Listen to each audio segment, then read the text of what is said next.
Stopped by Moody High School on Monday afternoon, talked to head coach Coach Curiel about some of the folks that molded him as a young ball player and some of the coaches who helped to inspire him in his coaching career as well. Also got a chance to talk to a couple of the Trojans about tonight's big matchup with the Gregory-Portland Wildcats. Here at Moody High School with head coach Coach Curiel. And coach, let's do it a little bit different this time, and let's talk about talk to me about some of the coaches that influenced you as you were growing up and kind of gave you the mentality that you've taken into coaching. Okay, yeah, well, it goes way back, when I was playing in the Little League. And, my dad was my coach, he was a great inspiration as a coach, and he loved the game.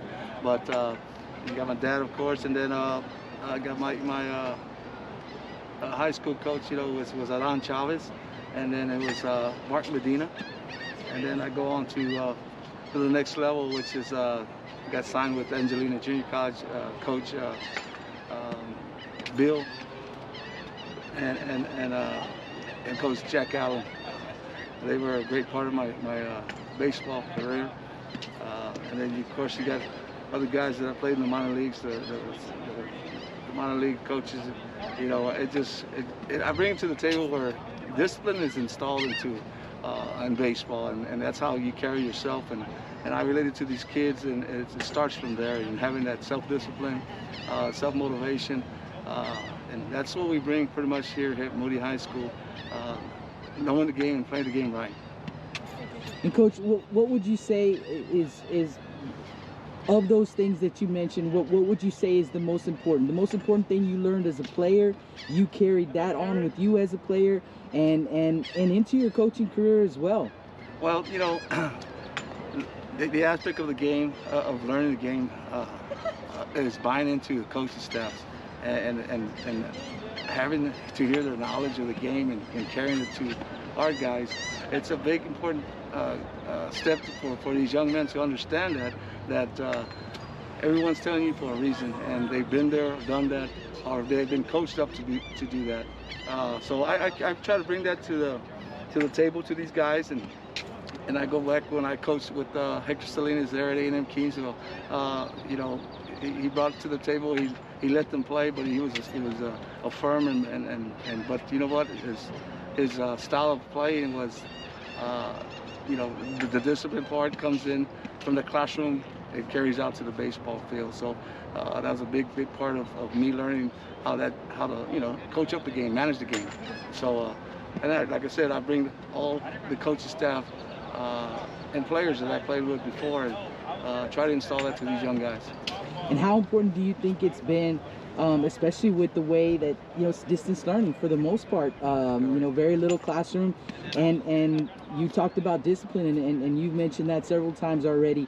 How important has it been for that discipline to be kicked in, not only out here on the baseball field, but like you said, in the classroom for these kids? They're having to kind of, like you said, self-motivate. Exactly. Even in the classroom. How important has that discipline been? That's the most important thing. It's like you said earlier. It's like in the fall, we probably had not even half the guys here. So being self-disciplined in the classroom, getting on Zoom with your teachers, communicating day in and day out, it's been a challenge, and a challenge we put to the table these guys, and we got to overcome obstacles, and that's how life is. And so that's how we bring it from the school side, outside of the school, and to baseball. So it all comes in together, and they start to realize, this is what life's all about. So you gotta go, come through adversity, and how are you gonna overcome it?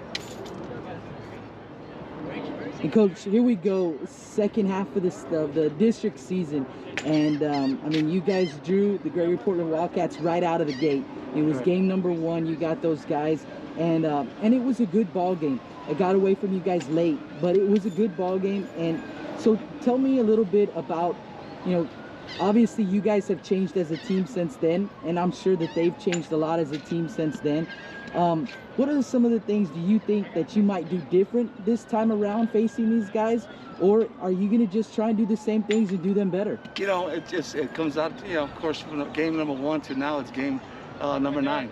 So it's how these guys are progressing from both sides of the table. So, but I think we got to go in there and play airless ball. For one, got to go in there as a pitching staff that we got to go and pound the strike zone and get guys out. Of course they're a good hitting ball club all around, but I think our pitching has come around in understanding the strike zone and being a pitcher, not just a thrower.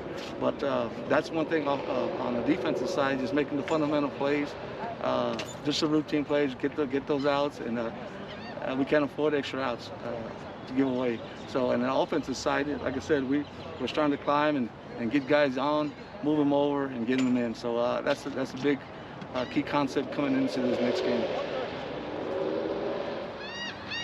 Here at Moody High School, talking with Chris Escamilla and Roman Rodriguez, both juniors on this ball club. And guys, talk to me a little bit about how the confidence level, what's the confidence level right now of the team coming into the second half of the season, or second half of district rather? The confidence on this team is really good right now. We're rolling with 3-0 these past 3 games. We've been doing good. We've been hitting the ball a lot more. Our defense has been solid, and our pitching has been great with Nomar and Richie on the bump. I feel like we've really been doing good, getting the job done.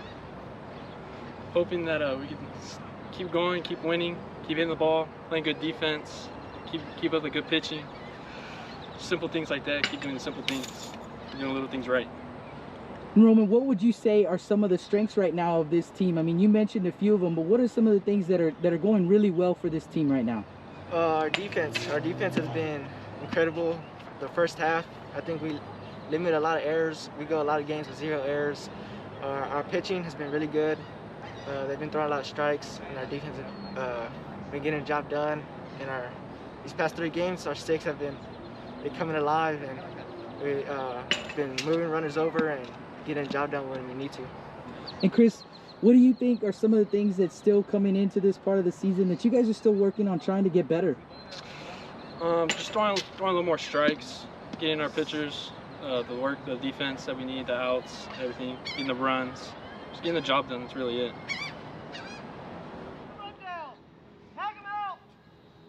Stopped by the Wildcats practice on Wednesday afternoon. Got a chance to talk with head coach Ronnie Jonesy about some of the people who inspired him early on in his baseball career and also through his coaching career.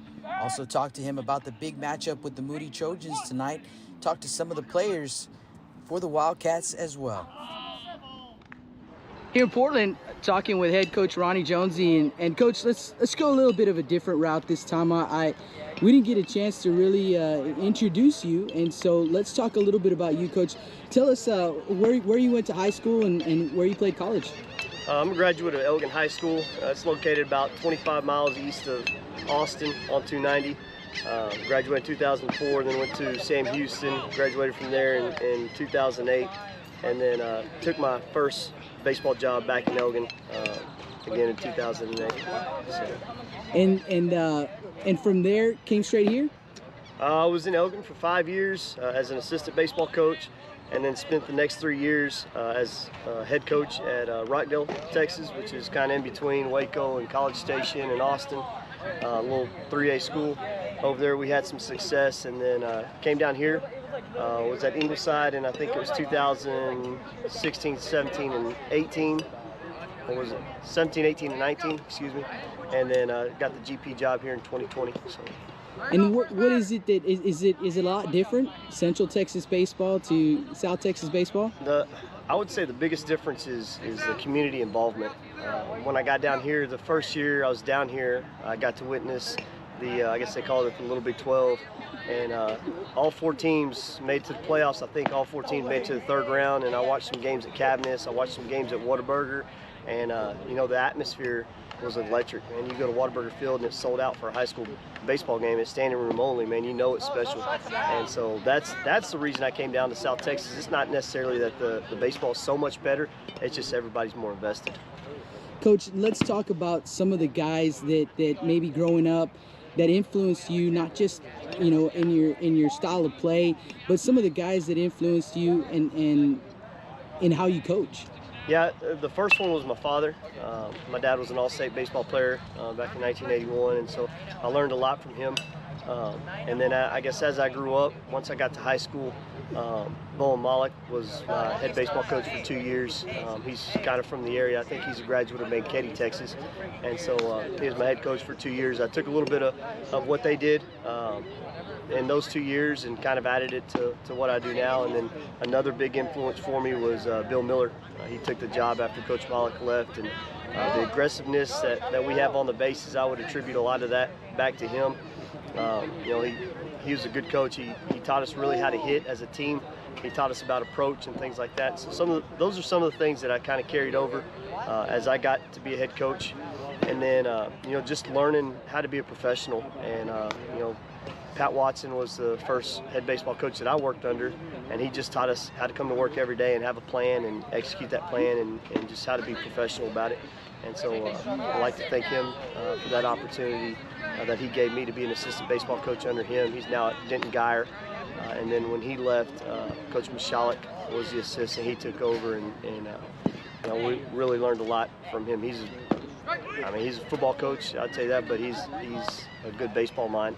He took that aggressiveness that we had on the football field and he applied it to baseball, and I think that's one of the things that I was able to carry over as I became a head coach as well. And Coach, let's talk a little bit about some of the philosophies maybe that have stuck with you. I know you mentioned the aggressiveness on the base paths, and I too was wondering where that came from because you guys will run. But what are some of the philosophies that have really stuck with you and that you've tried to coach here at Gregory-Portland High School? Yeah, just the aggressiveness in the running game. It's not just the base stealing, but there's also base running, and we're going to try to be aggressive. But you also have to know your team. There's a time where you can't overcoach them. Sometimes when they're hitting double after double after double, sometimes you just gotta hold your play card in your pocket and just let them do their thing. But when we need to be able to manufacture runs, there's certain things that we're going to go to, and we've been able to implement that in the last 2 years, and we've been pretty successful at it. So when we need to use it, we're going to use it. But I tell you this, I'd really like to just keep it in my pocket and let those guys hit. Coach, let's talk a little bit about Moody. Straight out the gate, you got those guys, and obviously both teams, yours and theirs, different ball clubs here I believe we're in week 7 now. And so some different things. Have you seen some different things from them? Maybe a different approach, or are you guys going to stick the same with those guys? Yeah, we're going to do what we do. The opponent doesn't necessarily dictate what we do for the most part. We're going to try to stay within ourselves and do what we're good at, and then hopefully that's good enough. But for us, it's just play our game and do what we do, and hopefully that's good enough. Now, I can tell you this, Moody's gotten better since the first time we played them. Both teams were pretty amped up. A lot of jitters, you could tell in those first couple innings. And so I do expect this one to be a little bit tighter. I think it'll be a little bit cleaner. It looks like they've kind of found their ace and found their go-to guy. And so I think it's going to be a battle, man. It's going to be a good one. Moody's kind of jockeying for playoff positioning. And so, if we think we're going to go, or we think they're going to come over here and just hand us a victory, man, we've got something else coming. Here in Portland, talking with seniors Kobe Orell and Jackie King. And fellas, let's talk about what are some of the things that this team has been doing really well this season so far. We're doing good, hitting the ball, seeing the ball, playing great defense, so all around good year. And what would you say, guys, are some of the things that you're still trying to improve upon? I like how we're really aggressive on the bases, but sometimes that aggressiveness can come back and bite us a little bit. But we're really having a great one. A little bit of the hitting aspect has gone into a little bit of slump, but I think we can come back and break out of it, and I think we'll get a pretty good playoff run this year. And you guys just having a phenomenal start to this season, and both of you guys are seniors, so both of you guys, last year cut short your junior year, and so just how much fun has it been just to be out here? Number one, it's senior year. It's always fun senior year, right? Sure. But just the way you guys have started off this season, how much fun are you having, Jackie? Oh, yeah, man. It's been great. I'm out here with a great group of like 16 guys, and we come out here and we got a great brotherhood thing going on right here. And, it's just fun to be playing baseball in South Texas down here, man. We're having a great season, and I think that this team's got what it takes to go to the deep playoff run, maybe go to state. What do you say, Kobe? Good. They're all hitting the ball, deep playoff runs, hopefully.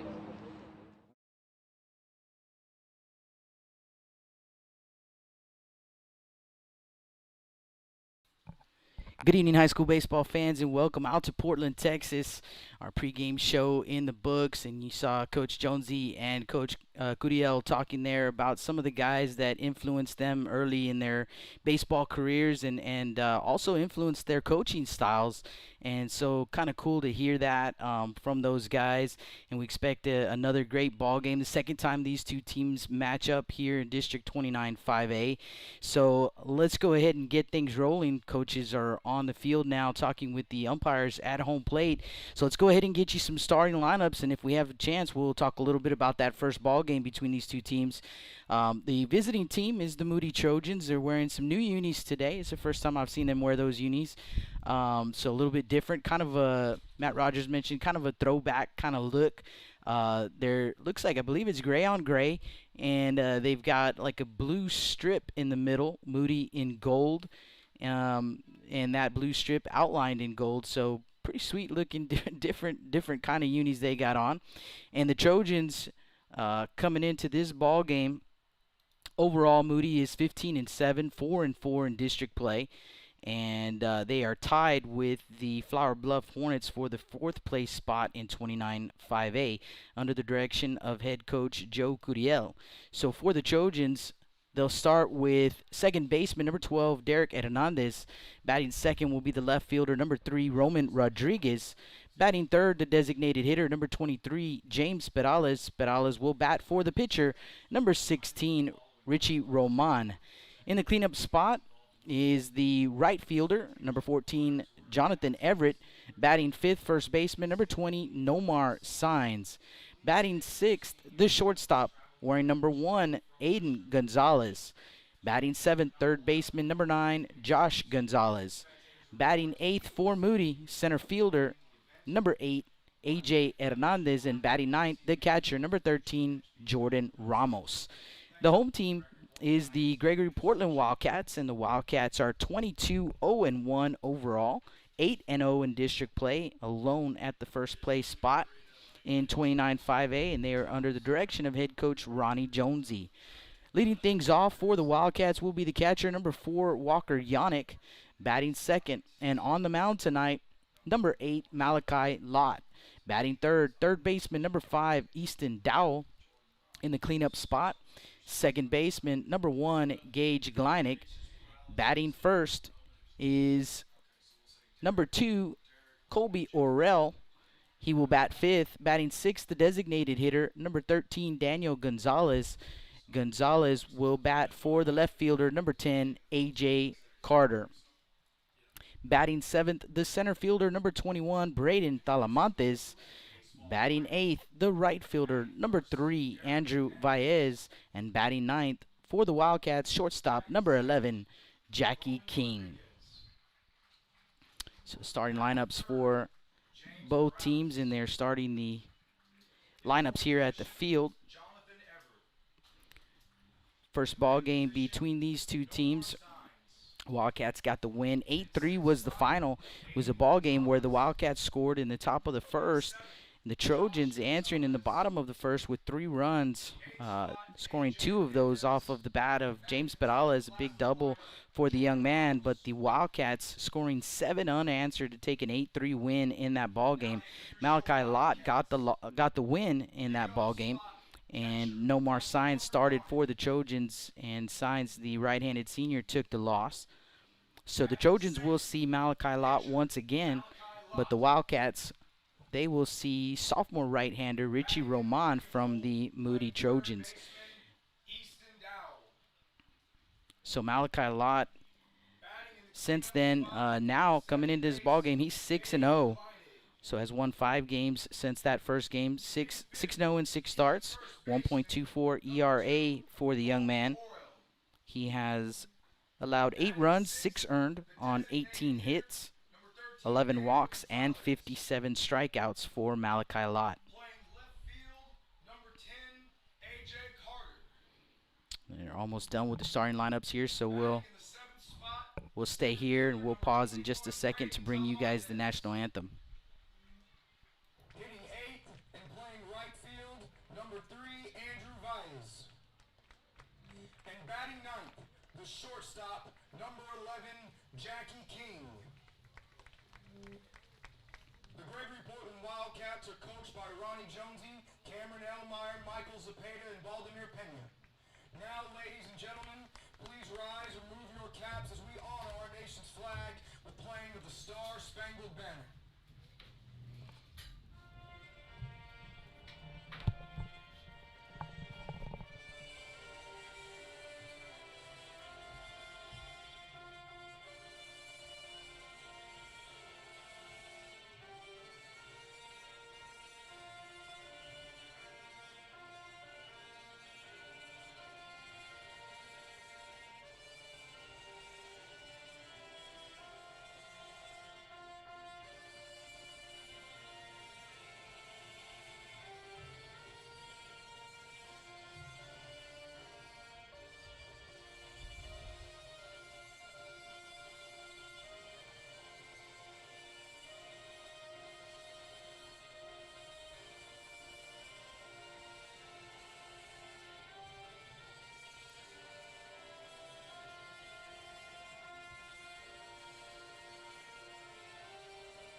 Ladies and gentlemen, buckle your seatbelts. 3, 2, 1, 0. It's game time. Liftoff. So sit back and enjoy the ride right here on Blast Vision.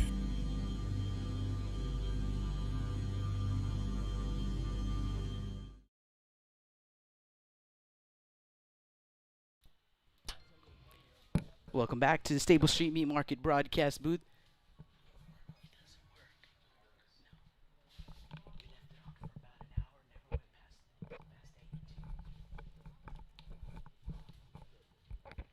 Here we go as we get underway here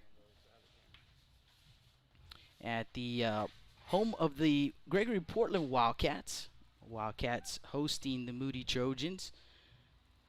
And again, as I mentioned, the second time these two match up here in district play.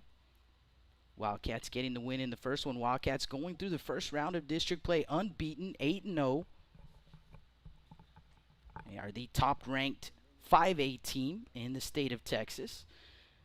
And the Trojans,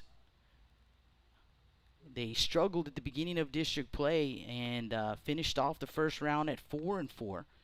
So they, again, are tied with the Flower Bluff Hornets in that fourth spot. Hornets with the tiebreaker on the Trojans, as they did defeat the Trojans first time around. A game that went 10 innings, and the Flower Bluff Hornets getting the win 2-1 in that ball game. So lots of baseball for you this weekend. This is game one for us. We'll have 3 more ball games tomorrow from Cabinets Field. We'll see the Wildcats again. They'll take on the Carroll Tigers. In fact, that's the first ball game of the day. That one is scheduled for a 12 noon start. And then at 2:30, Moody and Ray. And then the final ball game there from Cabinets Field will be Miller and Pleasanton. And that game is scheduled for 5 p.m. first pitch. We'll have all 3 of those ball games right here on Blast Vision. Don't forget, Rudy Trevino also live, and he is out at Cabinets Field tonight. He's got the Veterans Memorial Eagles and the King Mustangs over on Blast Vision 2. So be sure to check him out as well. We'll be sure to give you some updates. I'll keep track of that ball game as well. So we'll try and give you some updates and some scores from around the area. If you guys got any, be sure to hit us up on the chat. Ray Garcia checking in on the chat. And we appreciate you, Ray, rooting for the Moody Trojans. So you guys hit us up on the chat. Let us know where you're watching from. We'll give you a little shout out on the air. And here we go. Looks like Malachi Lott done with his warm-up pitches, and Derek Hernandez will dig in. And we'll get this ball game underway. Lefty-lefty matchup to start the ball game. And Lott from the windup. Here comes the pitch. Hernandez showing bunt and takes strike 1. So officially underway at 7:02 here in this one. And the 0-1 pitch in there for a strike. 0-2 the count.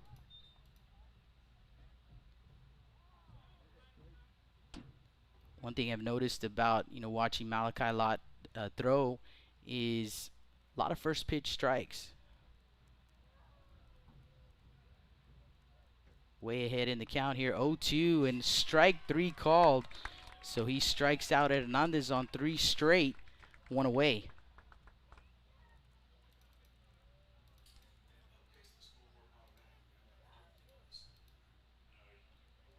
So 1 down for the left fielder, Roman Rodriguez. Lot from the windup. The pitch comes in. There's a strike. 0-1 the count.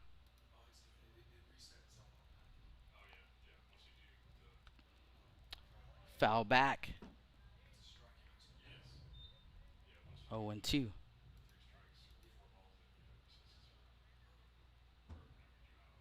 So way ahead of Rodriguez here as well. Lot again from the windup. Yannick sets up outside, and the pitch is going to be fouled out of play. Third base side. And we'll do it again at 0-2.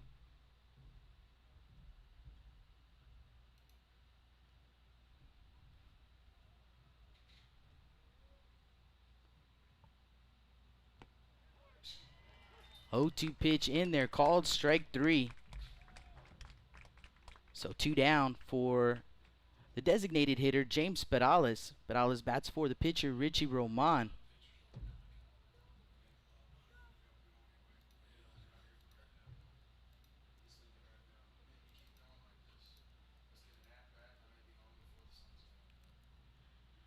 First pitch to Perales misses in the dirt. Ball 1.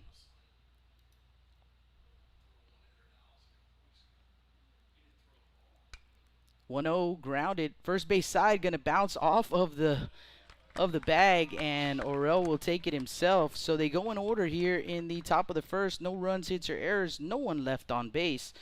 After half inning of play, no score. Wildcats coming to bat when we come back. Last Vision Live from Portland, Texas.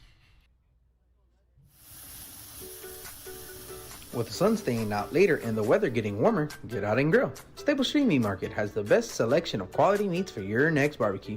Known for their Angus beef fajitas, smoked sausages, and new authentic family recipe, Ponle brand spices. Like us on Facebook and never miss our weekly specials. We're located at 7626 South Staple Street, number 111 in Kings Crossing. But coming soon, our new location at 7418 South Staple Street is set to open in early 2022. Staple Street Meat Market, proud supporters of South Texas Athletics.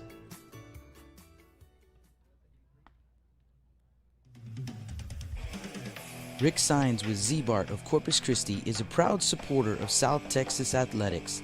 Stop by their location at 4535 Everhart for auto alarms, window tint, diamond gloss, auto detailing, rhino linings, and more. Call 361-985-9274 for more information or to make an appointment. Z-Bart, it's us or rust.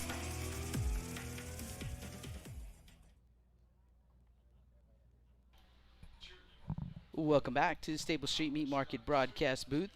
Jake Vasquez with the call for you tonight, flying solo. Should be a great ball game between the visiting Moody Trojans and the home team, the Gregory-Portland Wildcats.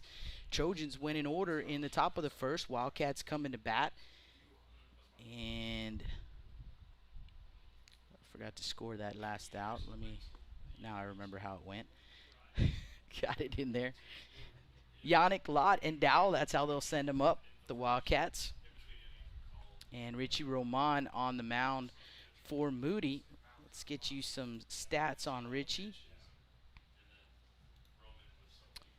The sophomore right-hander, 6 starts. He's 4-1 on the season, 1.50 ERA, 32 1/3 innings pitched. He's allowed 8 runs, 7 earned, 19 hits, 17 walks, and 42 strikeouts for Richie Roman. And he will start off with Walker Yannick and delivers the first pitch in there for a strike. So 0-1 count on the senior catcher for the Wildcats.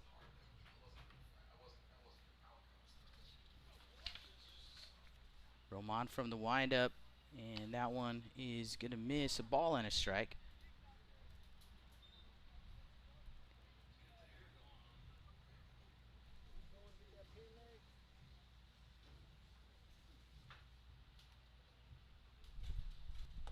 Roman Dio's up and in. Yannick coming in batting .438, 28 for 64, 17 runs driven in, 9 doubles, 3 home runs. That pitch is going to be ripped over to the shortstop, Gonzalez. Gonzalez takes it off the chest, and it's going to be an infield single and a hot shot right there.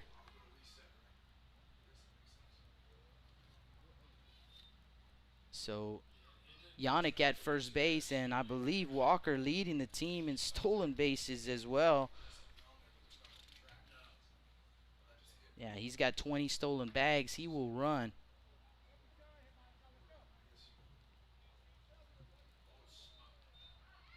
So Malachi Lott to the plate.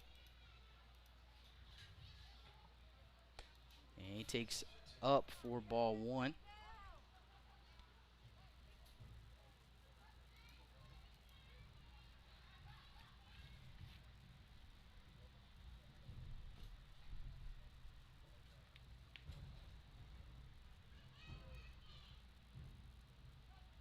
Pickoff move to first base. They check on Yannick.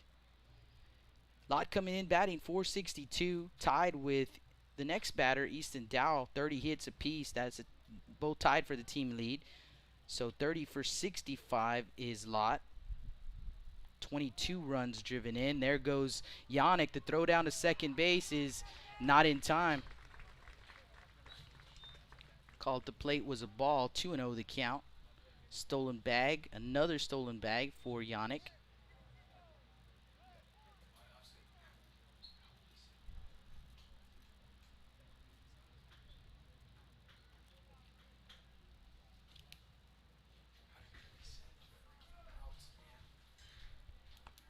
And Roman misses up and out. 3-0 the count.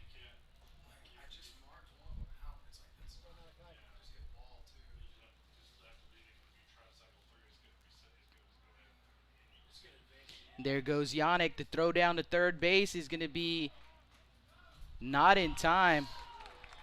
Throw beat him there, but a deceptive slide for Yannick and another stolen bag for the young man. So a good throw right there by Ramos. Called the plate. Was a strike.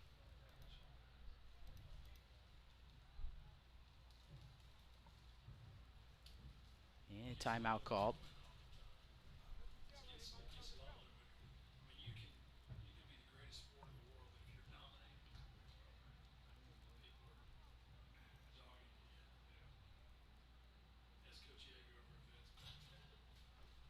And that pitch is going to be up and out. So runners at the corners now for the Wildcats on the walk to Lott.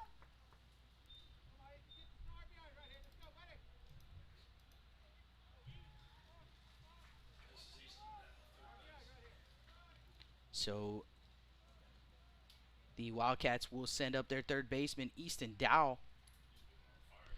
Dow leading the team in batting average, batting .484. Leads the team in hits, RBI, doubles, and home runs. So 30 for 62 with 37 runs driven in. And Roman misses outside with the first pitch. 37 runs driven in, 10 doubles, 2 triples, and 4 home runs for the junior third baseman, Easton Dow. Lott at first, Yannick at third. There goes Lott, and that one is going to be popped up. First base side in foul territory. Coming over is Signs. He'll make the grab. Lott has to get back to first base, and Roman does a good job getting over there just in case, covering first. So one away.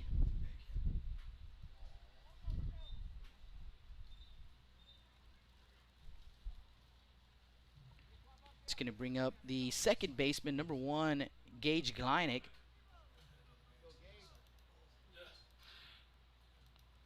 One down.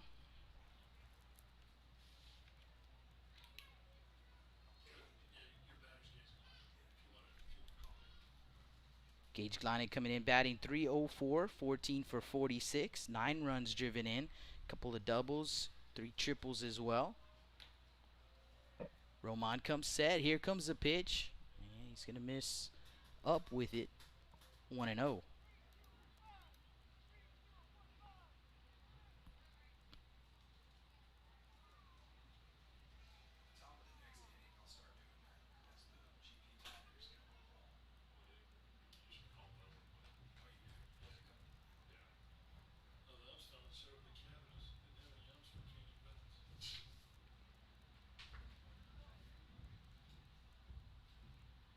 Runners at the corners. Roman set at the chest, and he's going to throw down to third base.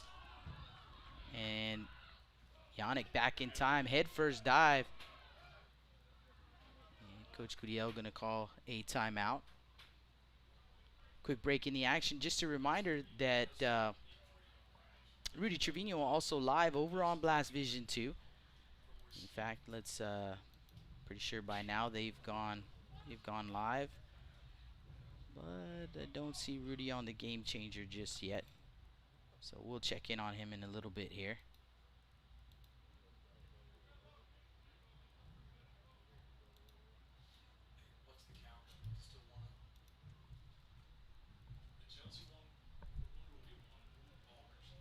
Now Coach Jonesy having a conversation with the umpire. So everybody wants to talk to the field umpire. So timeout called.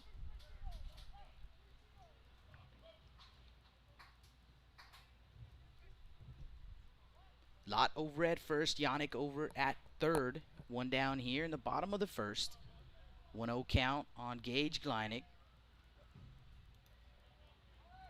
Runner on the move, and the throw down to second base is not in time. Yannick stays put, but Lott with a stolen bag. Great base steal by Malachi Lott.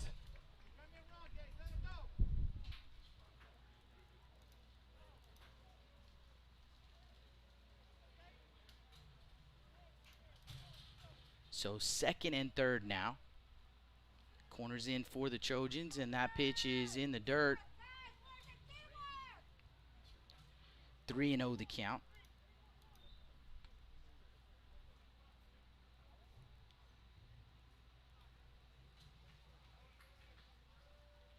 Middle infielder's about halfway. And Roman will step off.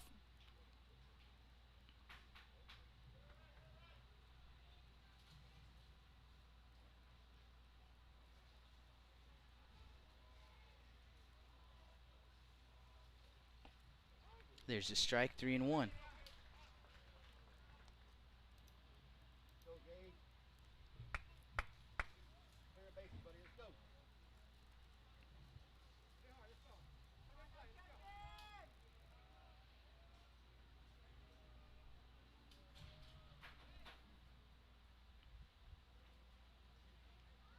Three-one pitch, gonna miss, low and outside. So Gleineck will walk. That's going to load him up for the Wildcats.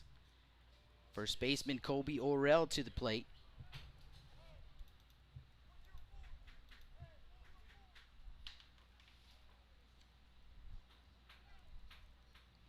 Kobe, a senior, batting .302, coming into the ball game, 16 for 53, 12 runs driven in.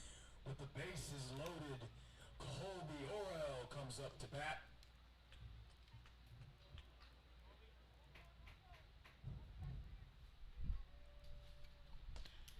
First pitch, swing and a miss.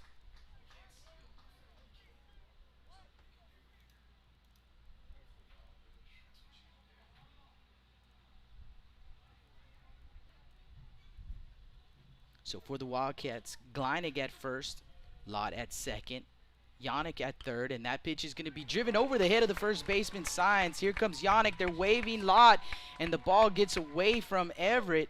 So Lott will score. It's a 2 RBI single for Kobe Orell. Runners at the corners with 1 out and a 2-0 Wildcat lead.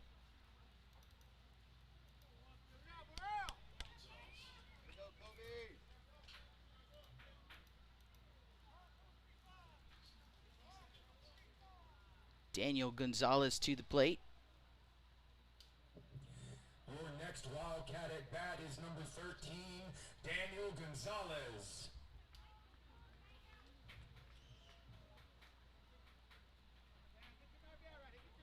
Orell at first, Gleinig at third.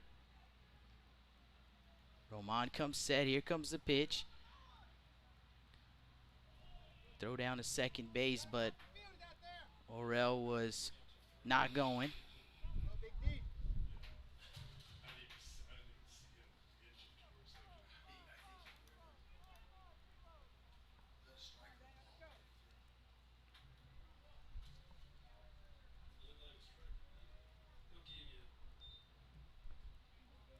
Pitch in the dirt, 2-0.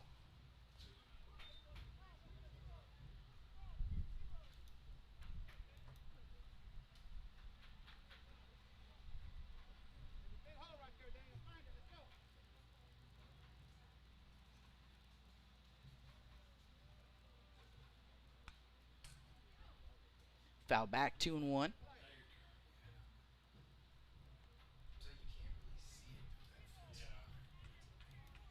Actually 1-2. Sorry about that.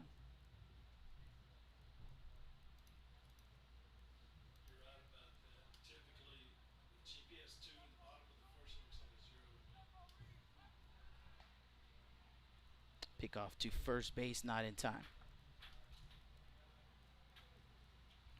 Checking on Kobe Orell.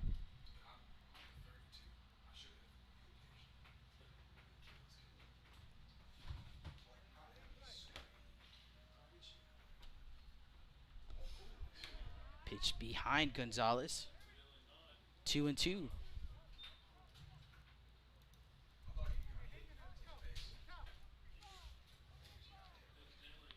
Gonzalez coming in batting 208. 10 for 48. 12 runs driven in, 1 double, a couple of triples for the senior designated hitter. And that pitch is going to be foul back. We'll do it again at 2-2.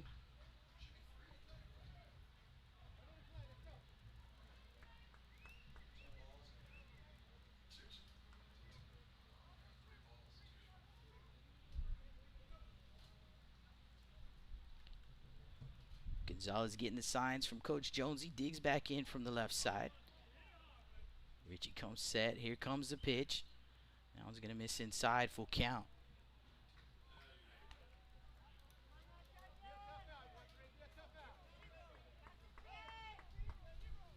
So the count is full on Gonzalez. 1 down here in the bottom of the first. 2-0 Wildcat lead. First and third. There goes the runner at first, and no throw as the pitch is going to miss for ball 4. So that will load him up again. And the Wildcats will send up Braden Talamantes. Is number 21, Braden Talamantes.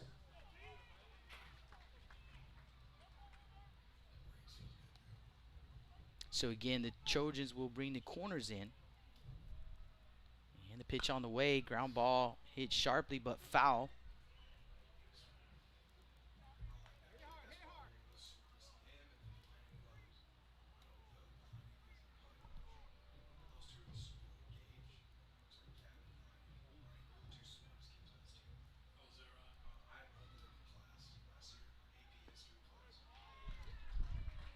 Oh, and 2.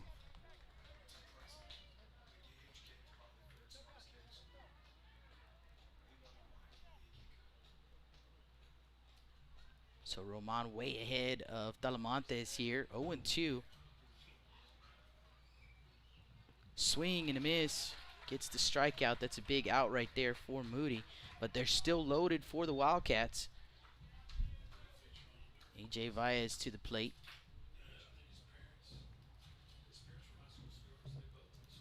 Batting next for your Wildcats, Number 3, Andrew Baez.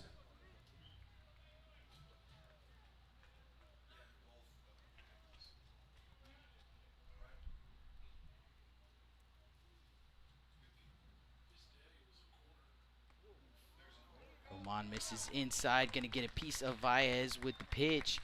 So in to score is Gleineck, and it's 3-0 Wildcats.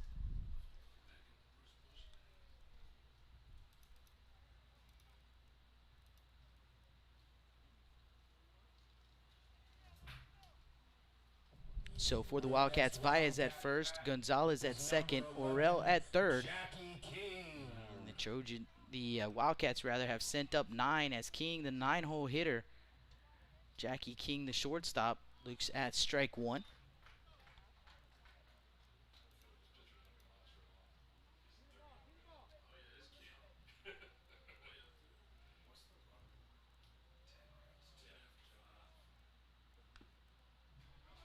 Fouled off, 0-2.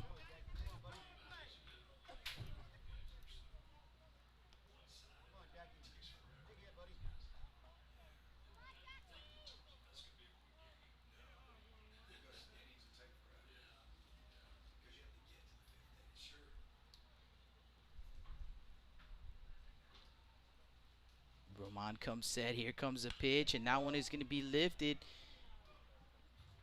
on the left side, and the shortstop Gonzalez will squeeze it for out number 3. Ladies and gentlemen, your Wildcats are up 3-0. 3-0. At this point, the pitch count. So for Gonzalez, has thrown 9 pitches. here in the top of the bottom of the first inning, 3 runs on 2 hits. There were no errors, and they left them loaded.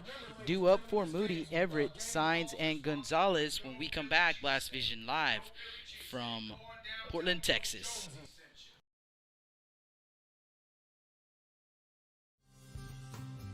Lithia Chrysler Jeep Dodge and Ram of Corpus Christi is a proud supporter of South Texas athletics. Come by and see us at 4313 South Staples in Ottotown.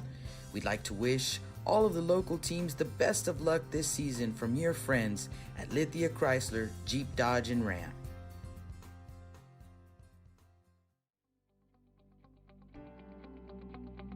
.361hsblast.com, your newest source for Coastal Bend 5A baseball and football news. Matt Rogers, Jake Vasquez, George Vondercheck, Stu Duncan, and Pete Garcia, positively spotlighting student athletes, coaches, programs, and schools through insightful features, video, game stories, stats, fan polls, schedules, rosters, and so much more. You can find us on Facebook, Twitter, and Instagram. 361hsblast.com. Come check us out.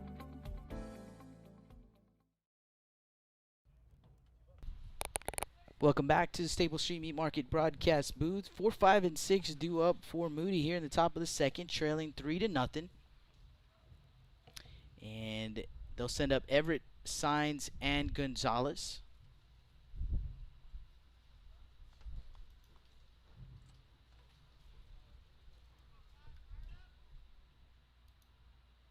Malachi Lott got it done in the first inning on 9 pitches.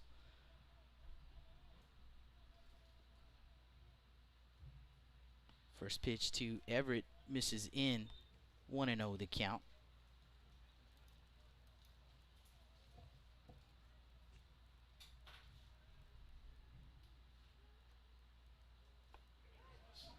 There's a strike.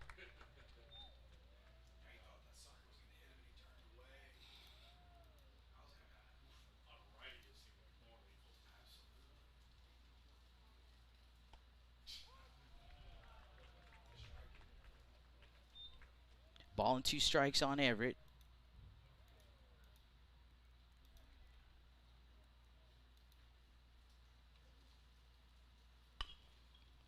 Fouled off. We'll do it again at 1-2. Let's get you some stats on. Ball was brought to you by tonight's game ball sponsor, Yo Philly Cheesesteaks. John Everett batting .277 coming into the ball game. 13 for 47, 1 double, and 12 runs driven in. Up and in. 2-2.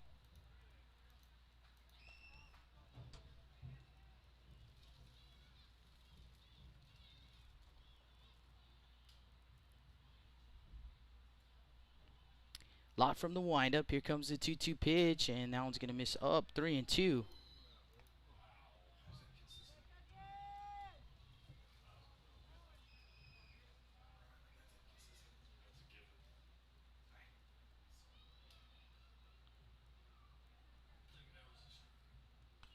Three-two pitch, foul back. We'll do it again at 3-2.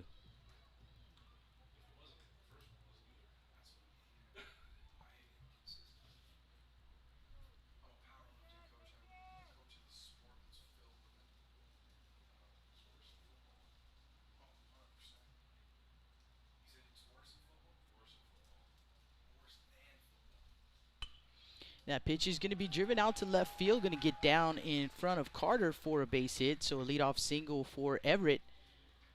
Trojans will send up first baseman Nomar Signs.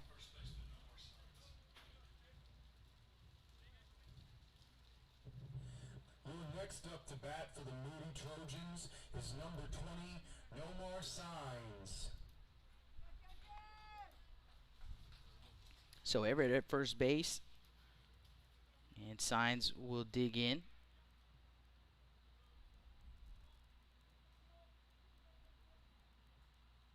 First pitch going to be laced over to Dowell. What a play right there. Over to second for one, on to first base, not in time. And Easton Dowell, what a play right there on that hot shot over at the hot corner.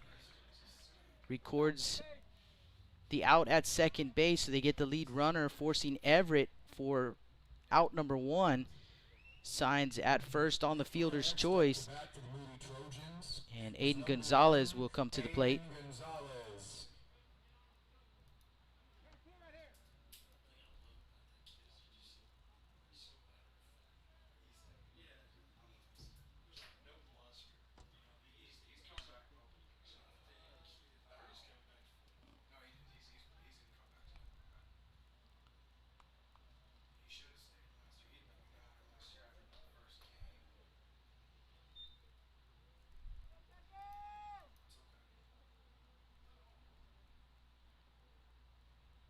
Oh, 1 to count here on Gonzalez, and the pitch misses outside.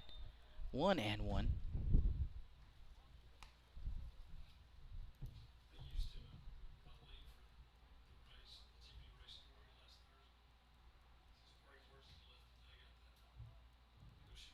So ball and a strike on the junior shortstop for Moody, Aiden Gonzalez. And the pitch low and inside, 2-1.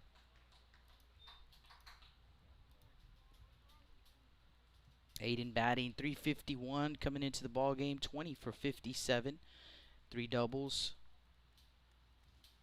4 runs driven in.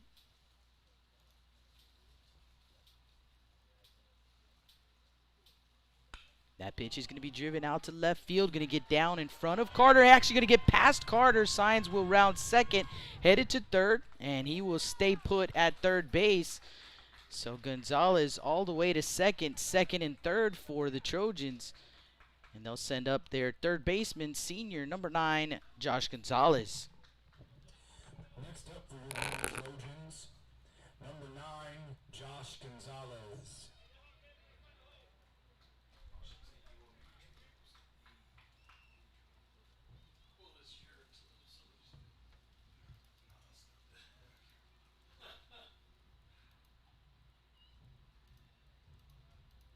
And timeout called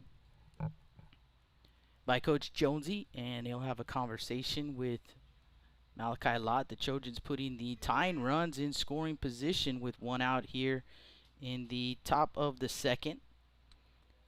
Just a reminder, Rudy Trevino, he will be live shortly, or maybe live now. The umpire's a little bit late to that ball game. Maybe they thought it was an 8 o'clock start. But a little bit late out to Cabinets Field, so they got started a little bit late, and that's just Rudy's luck. Comes in from San Antonio, and they get started a little bit late. But it looks like they are already underway. In fact, they're in the bottom of the first. No score in that ball game. We'll keep an eye on it for you guys. We'll keep you posted on that one. I want to say hello to some folks who have hit us up on the chat. Cynthia Moreno listening in. Miss Christy Ward. Hello, Miss Christy, listening in. Melanie Salinas checking in. Crystal Salinas as well. And Albert Ortega also listening in. The first pitch to Gonzalez swung on and missed.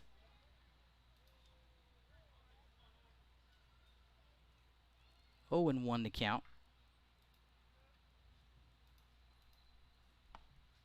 There's a strike, 0-2.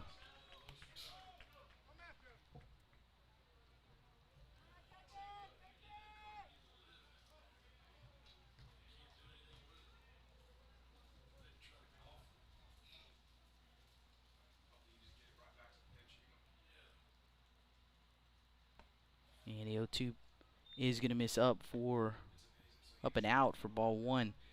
So ball and 2 strikes on Gonzalez. Aiden Gonzalez at second. Nomar Signs at third. 1 down here in the top of the second. Trojans trailing 3-0.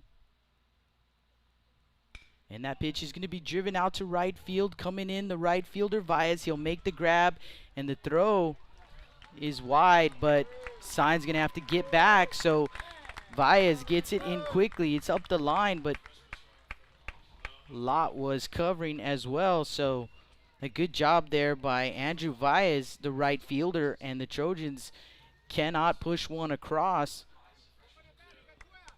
Center fielder A.J. Hernandez to the plate for Moody.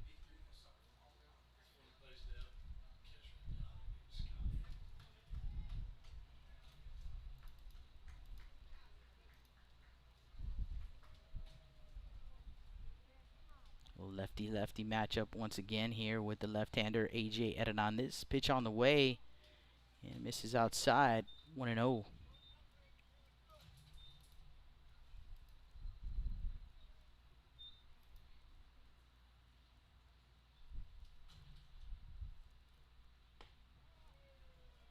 Two and 0.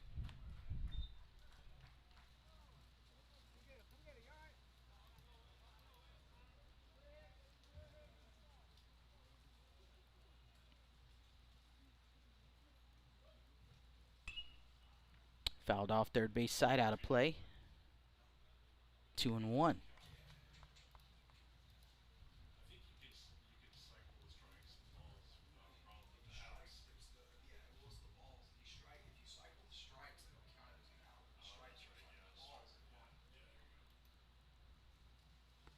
And that pitch is going to miss outside, so 3-1 to count.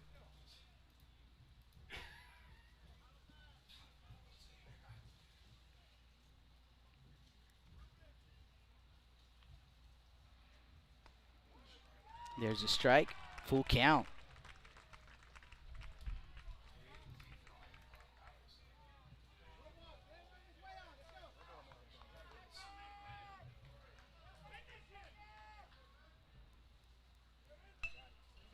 Now one's going to be fouled off, but out of play. We'll do it again at 3-2.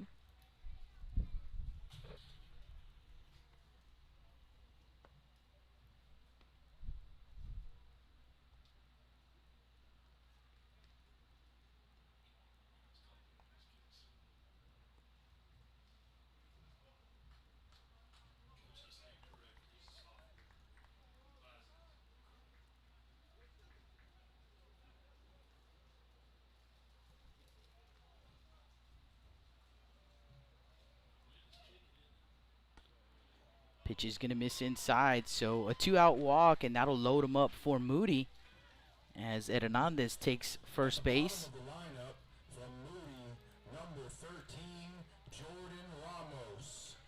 Trojans will send up their senior catcher, number 13, Jordan Ramos.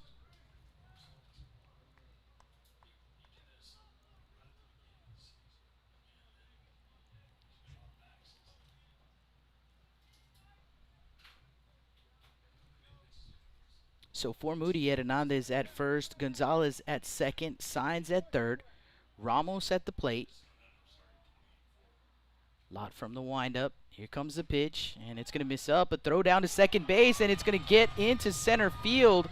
In to score is Signs On to third, Gonzalez, and over to second base, Hernandez. So Yannick anticipating someone headed to second base. No one got there, and the throw went into center field. So 3-1 Wildcat lead. The count 1-0.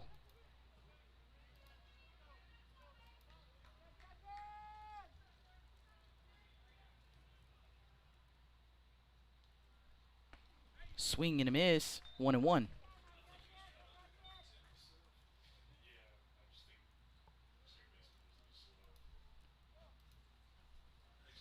So ball and a strike to Ramos.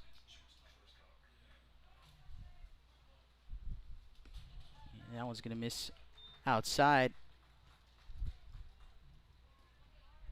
2-1.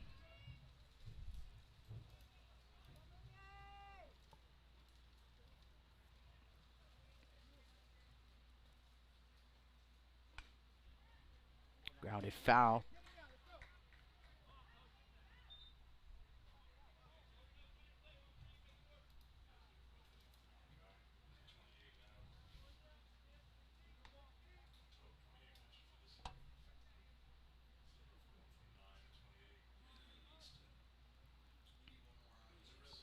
Two balls, two strikes, two outs here in the top of the second.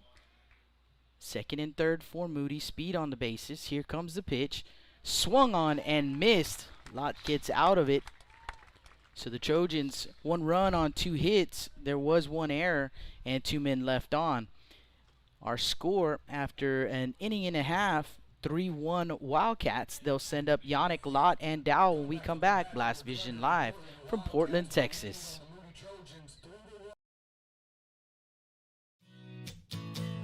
Johnny Luna with AutoNation Chevrolet, Cadillac, GMC, and Buick, inviting everyone into the dealership to take a look at the inventory, including brand new 2021 models. But wait, there's more. AutoNation also has the biggest selection of pre-owned cars in town. Free window tint with purchase of any vehicle when you mention you heard this ad on Blast Vision Live. Come and get sold and rolled.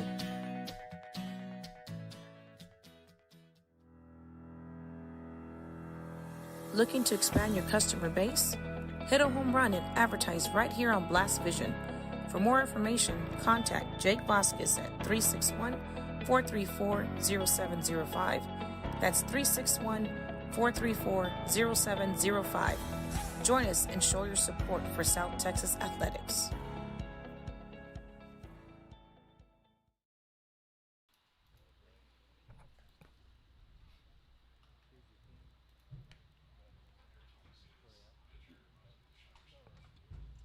Welcome back to the Stable Street Meat Market broadcast booth as we head to the bottom of the second inning. The Wildcats with the 3-1 lead. They'll send up top of the order Yannick, Lott, and Dowell. Walker Yannick, 1 for 1 in the ball game, singled, stole second, stole third, and came around to score. Scored on a 2 RBI single by Kobe Orell. So Yannick will dig in for the second time against Roman and looks at a strike.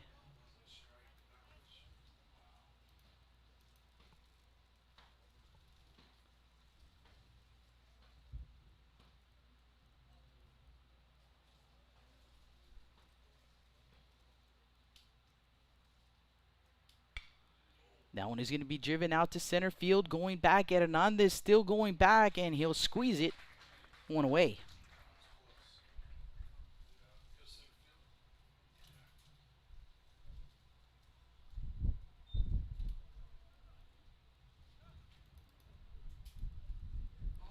So 1 down, base is empty for the pitcher, Malachi Lott. And Lott drew a walk his first time up, came around to score. And the first pitch up and out.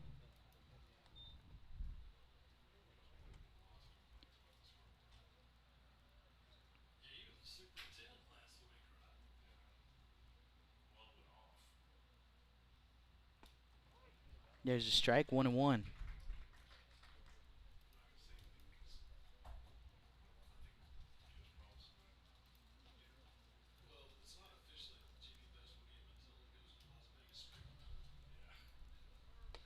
And that 1-1 pitch is going to miss up. 2-1 to count. See if we can check in on the game over at Cabinets Field. Looks like the King Mustangs scoring 2 runs in the bottom of the first inning have a 2-0 lead over the Veterans Memorial Eagles. Eagles batting in the top of the second. Get you some pitching matchups on that one here in just a second. 2-1 count. Roman delivers ball 3. 3-1.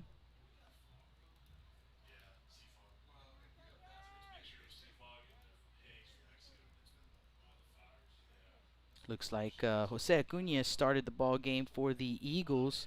Ben Garza pitching for the Mustangs. And that pitch is going to be popped up. Third base side in foul territory. There's room for Gonzalez, and he'll make the grab. 2-way. Batting next for your Wildcats. That's going to bring up Easton Dow. Number 5, Easton Dow.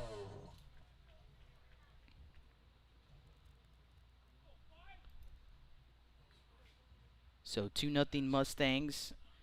And it looks like now the Mustangs are batting in the bottom of the second. First pitch to Dow misses in. 1 ball, no strikes.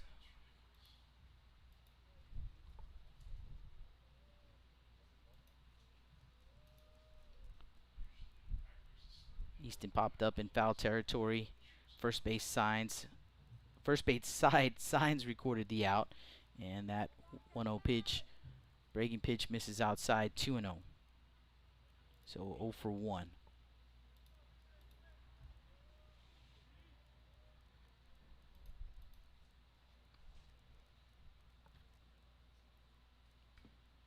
Fouled off.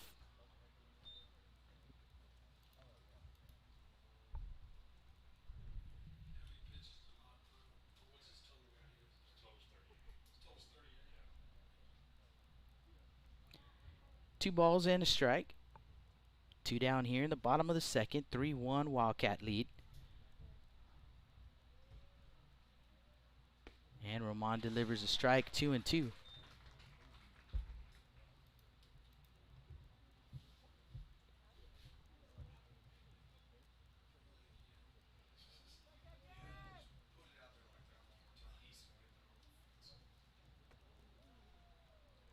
Full count.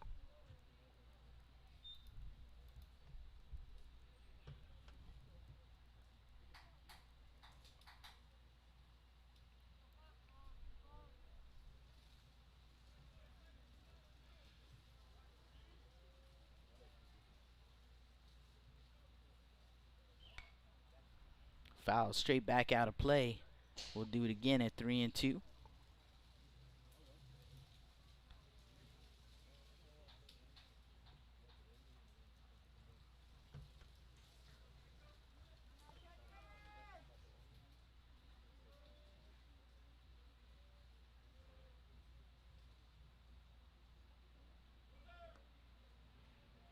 In the dirt.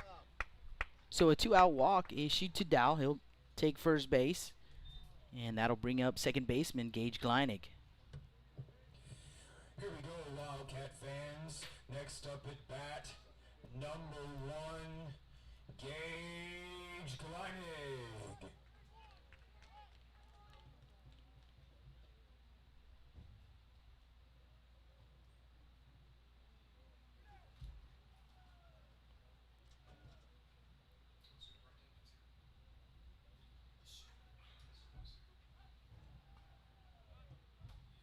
Pickoff move to first base, checking on Dow.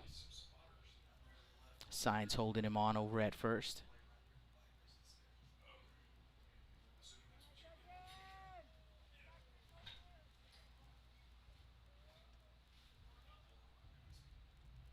Runner on the move. Pitch is going to be foul back.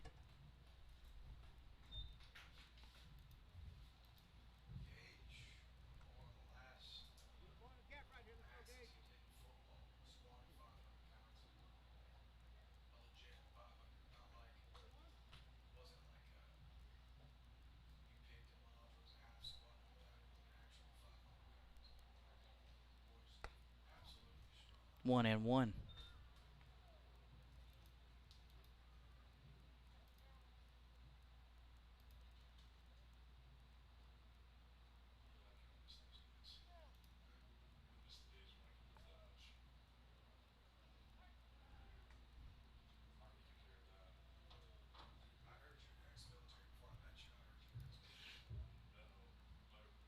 Gleinik walked his first time up, came around to score. That was in the first inning. Count even at 1-1, and the throw down to first base, not in time. Close one over there. Dow getting back under the tag.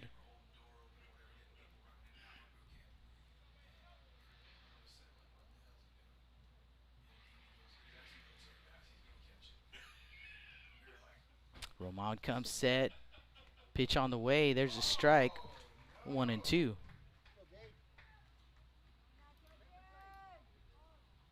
So ball and 2 strikes on Gleinik.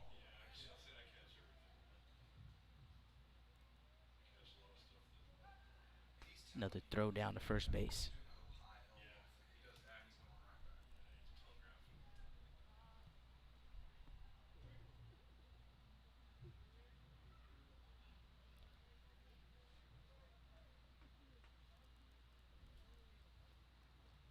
Easton Dow, the runner, over at first base. Drew a walk with 2 outs. No more signs holding him on. Roman gives him a look. And throw down to first base, not in time.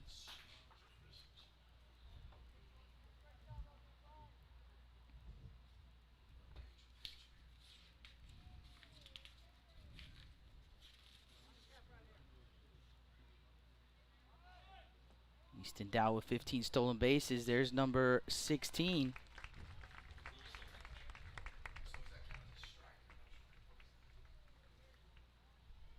So a 2-2 count.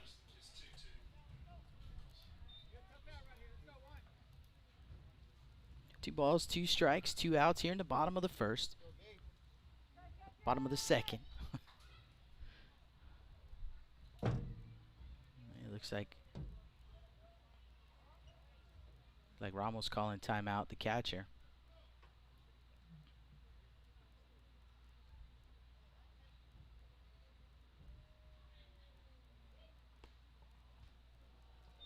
Full count on Gleinik.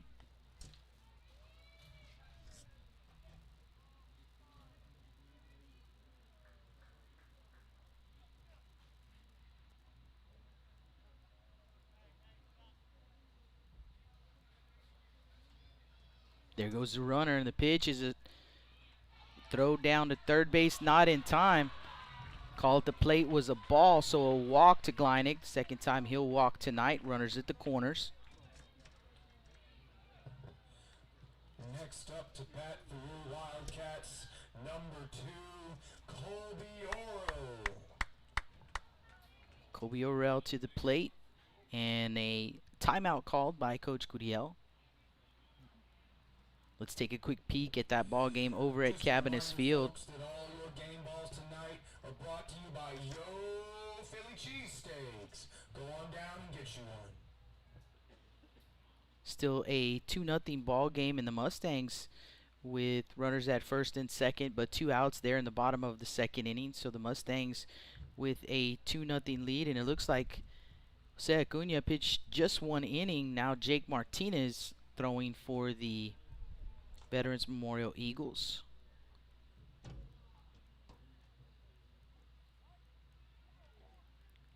And the Mustangs have added another run, so 3-0 Mustangs. Bottom of the second. Rudy Trevino with the call over on Blast Vision 2 if you want to check that one out.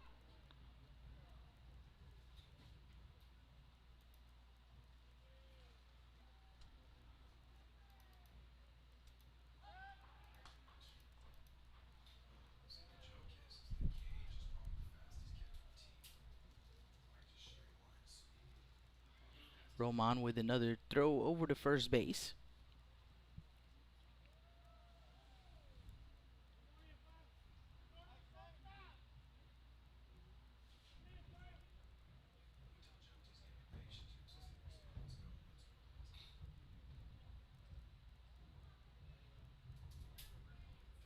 So first and third with 2 outs.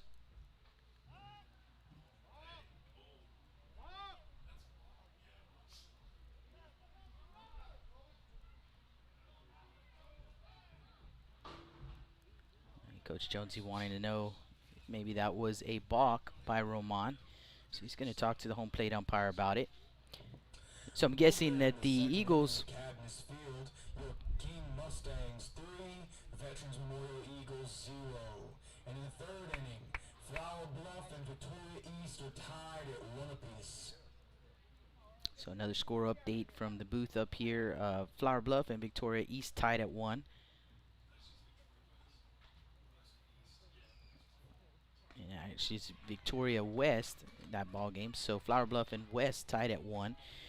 First pitch to Orel is in there for a strike. 0-1 the count. And another timeout called by Coach Curiel.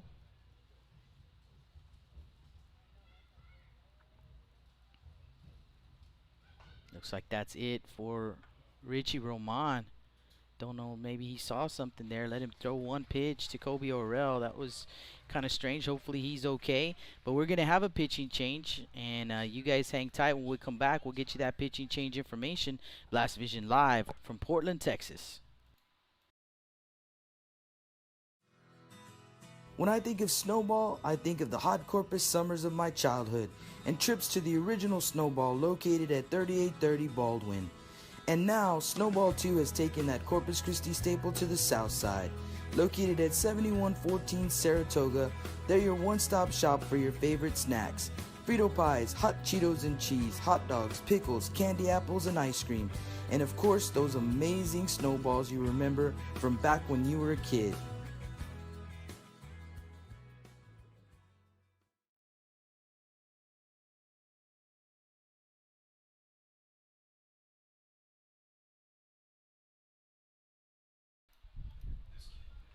Welcome back to the Stable Street Meat Market broadcast booth. So Marley Bernal will come in to pitch for Moody. Right-hander. He is a junior, tall right-hander. So Bernal will take over for Richie Roman.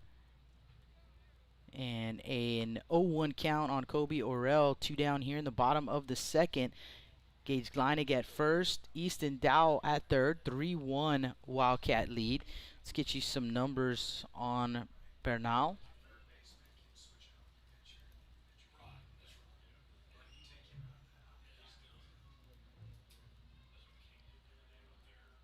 So Marley, 12 1/3 innings pitched, 2.84 ERA, 7 runs, 5 earned on 13 hits, 9 walks, 15 strikeouts. And he has seen action in 6 games. So 6 games, 6 appearances rather. 12 1/3 innings pitched. So Bernal takes over. And as I mentioned, an 0-1 count on Kobe Orel.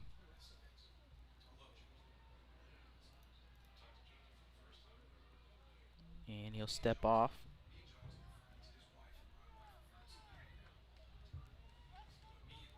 Leans in to get the sign from Ramos.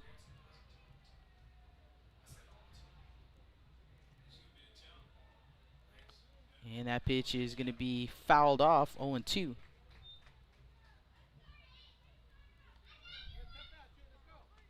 Can't get you the final line on Richie Roman just yet, responsible for both Gleinig and Dow. 0-2 the count on the batter.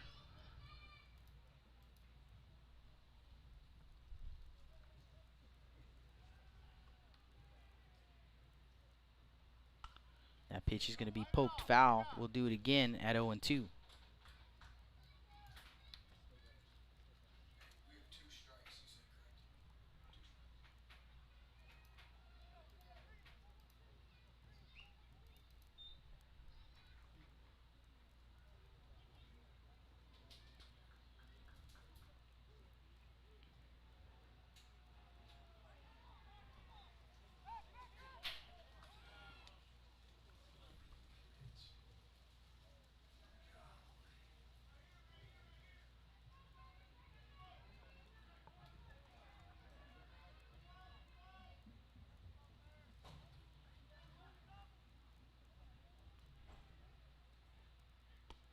Swung on and missed, and Bernal gets the Trojans out of the inning without any further damage. For the Wildcats, no runs, no hits, no errors, 2 men left on base. Trojans will send up Hernandez, Rodriguez, and Perales. You're listening to Blast Vision Live from Portland, Texas.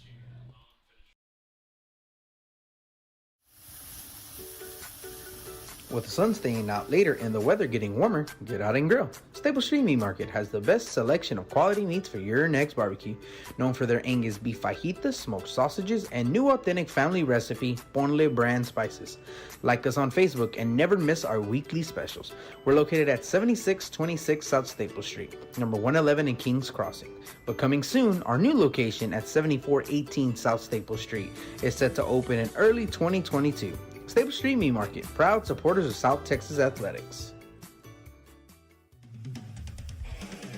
Rick Sines with Z-Bart of Corpus Christi is a proud supporter of South Texas Athletics. Stop by their location at 4535 Everhart for auto alarms, window tint, diamond gloss, auto detailing, rhino linings, and more. Call 361-985-9274 for more information or to make an appointment. Z-Bart, it's us or rust.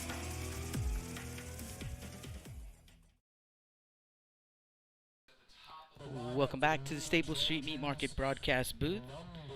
Top of the third inning we go. Jake Vasquez with the call. 3-1 Wildcat lead. And the Trojans will send up top of the order Hernandez, Rodriguez, and Perales. So Derek Hernandez will dig in for the second time tonight. 0 for 1 with the strikeout.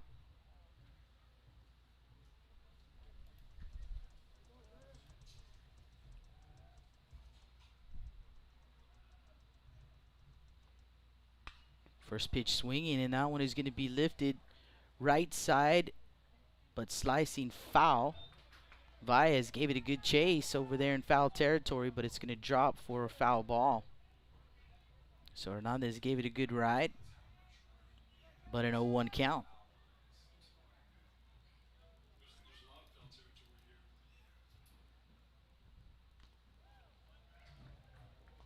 Oh, and 2.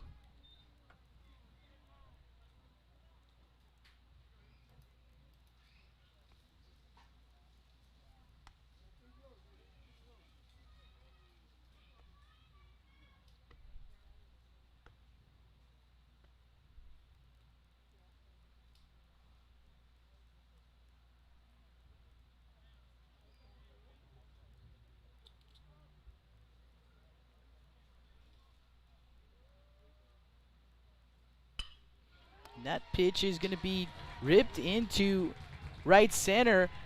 And Hernandez getting to show off the wheels, sliding into second base, a leadoff double. He's pumped up out there at second base. So a leadoff double for Moody. First base hit of the ball game for Hernandez.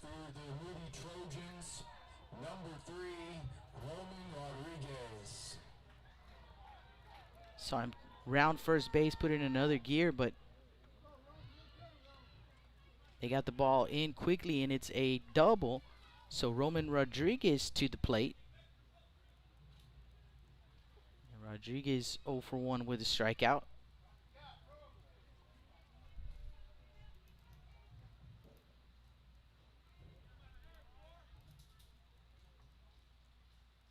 First pitch, little dribbler up the line, and it's going to go foul. Good job by Dow right there, knowing his field and waiting for it to roll into foul territory and then pushing it a little bit further out, making sure. So an 0-1 count on Rodriguez.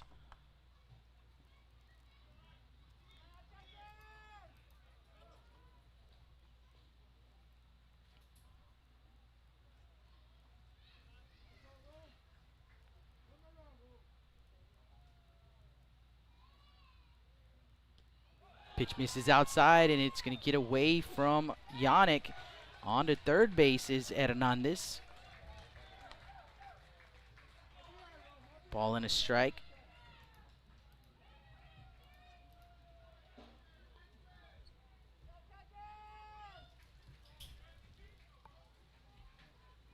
So 1-1 count on Rodriguez. Hernandez at third, nobody out. Pitch on the way. There's a strike, 1-2.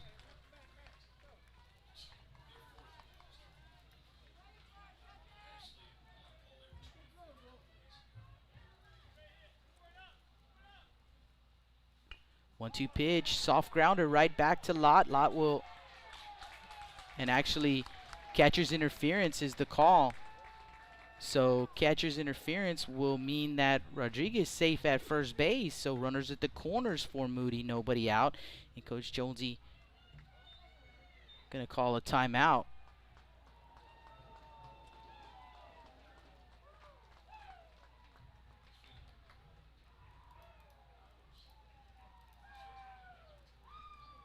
Let's check in while we've got a break in the action. Let's check in on the game at Cabinets, and the King Mustangs scored 4 runs in the bottom of the second. It's a 6-0 lead for the Mustangs, and they're in the top of the third at Cabinets Field. And now Ryan Rodriguez throwing for the Eagles. So he started with Acuna. He went 1 inning. Jake Martinez only 2/3 of an inning.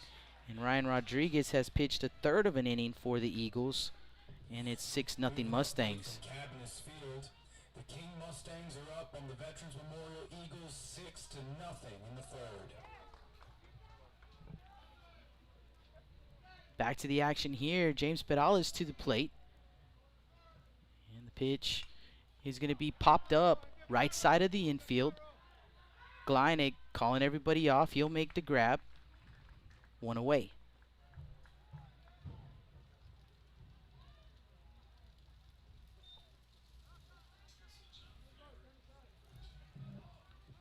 Next up to bat is number 14, Jonathan Everett. So with 1 down and runners at the corners, John Everett will dig in.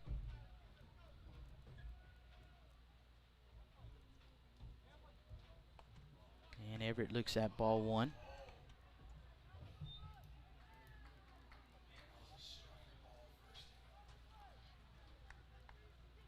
Everett singled his first time up, 1 for 1 in the ball game.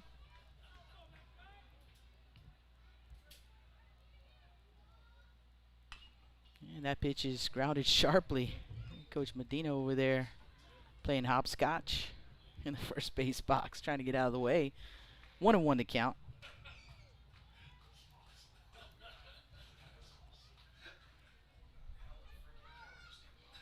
So a ball and a strike on Everett. Rodriguez at first, Hernandez at third.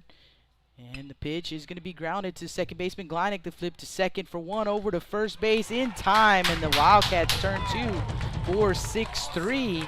If you're scoring it at home, that will get them out of the inning unscathed. So for the Trojans here in the top of the third, no runs, 1 hit, no errors, and 1 man left on base. We head to the bottom of the third, 3-1 Wildcats. Listen to Blast Vision live from Portland, Texas. Lithia Chrysler Jeep Dodge and Ram of Corpus Christi is a proud supporter of South Texas athletics. Come by and see us at 4313 South Staples in Ottotown. We'd like to wish all of the local teams the best of luck this season from your friends at Lithia Chrysler Jeep Dodge and Ram.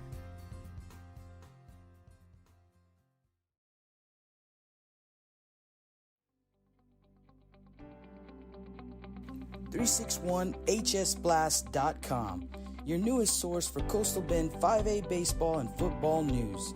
Matt Rogers, Jake Vasquez, George Vondercheck, Stu Duncan, and Pete Garcia, positively spotlighting student athletes, coaches, programs, and schools through insightful features, video, game stories, stats, fan polls, schedules, rosters, and so much more. You can find us on Facebook, Twitter, and Instagram. 361hsblast.com. Come check us out.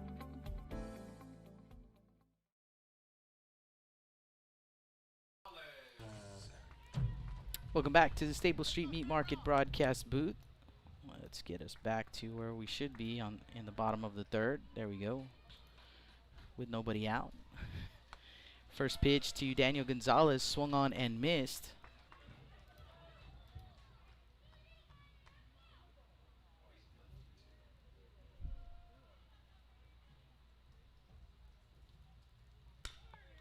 That pitch grounded to Hernandez at second, over to first in time, one away.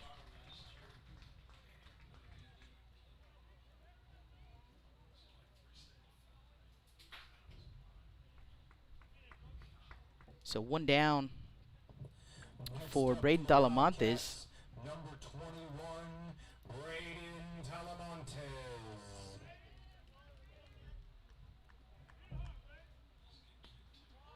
And Talamontes looks at strike one.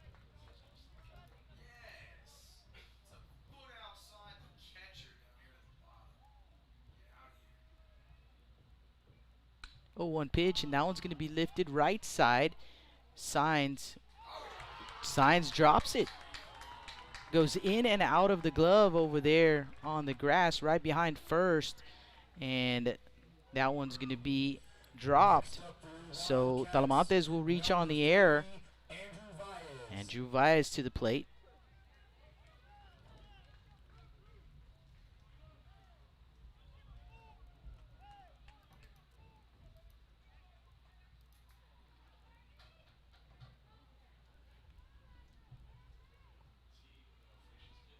Baez, no official at bat. I believe he walked the first time up. Let me double check that.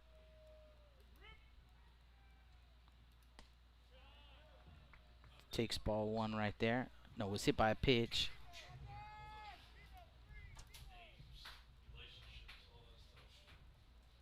So 1-0 count to Baez. One down here in the bottom of the third. Baez, the 8-hole hitter for the Wildcats. Pitch from Bernal is going to miss for ball two.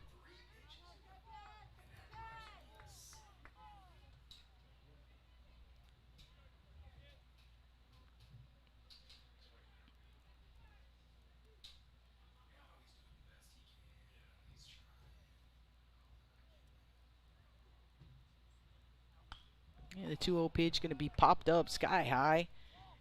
Left side, Gonzalez, the third baseman, calling everybody off, and he'll squeeze it for out number two.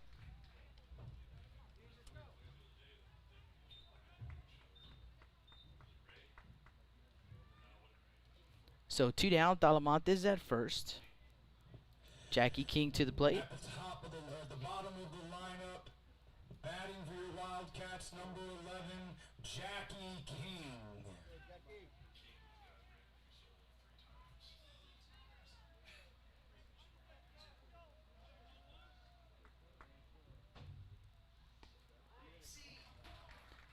King takes strike one.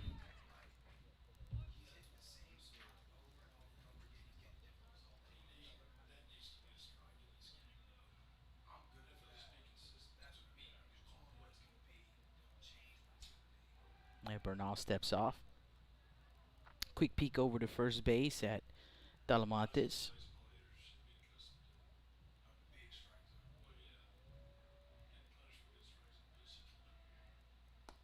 Yeah, the pitch gonna miss low and outside. 1-1 to count.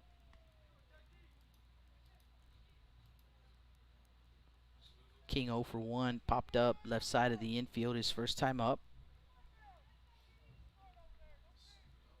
Looks like the Eagles have put a run on the board in the top of the third, so 6-1 King in that ball game.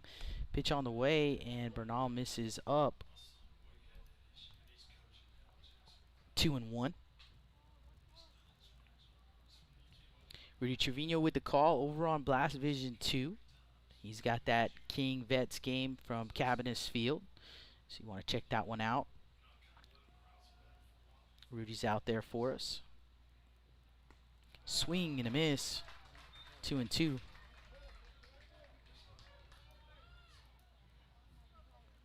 Tomorrow we'll have 3 ball games from Cabinets Field for you guys right here on Blast Vision.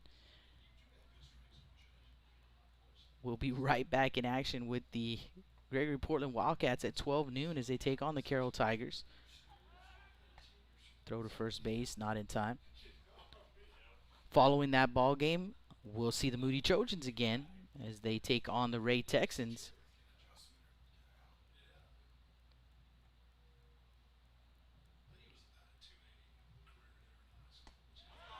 Strike 3 called.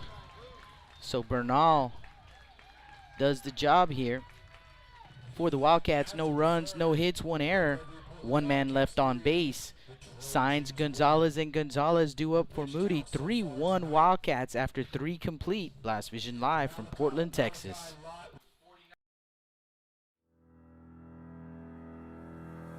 Looking to expand your customer base? Hit a home run and advertise right here on Blast Vision. For more information, contact Jake Vasquez at 361-434-0705. That's 361-434-0705. Join us and show your support for South Texas athletics. When I think of Snowball, I think of the hot Corpus summers of my childhood and trips to the original Snowball located at 3830 Baldwin. And now, Snowball 2 has taken that Corpus Christi staple to the south side. Located at 7114 Saratoga, they're your one-stop shop for your favorite snacks. Frito pies, hot Cheetos and cheese, hot dogs, pickles, candy apples, and ice cream. And of course, those amazing snowballs you remember from back when you were a kid.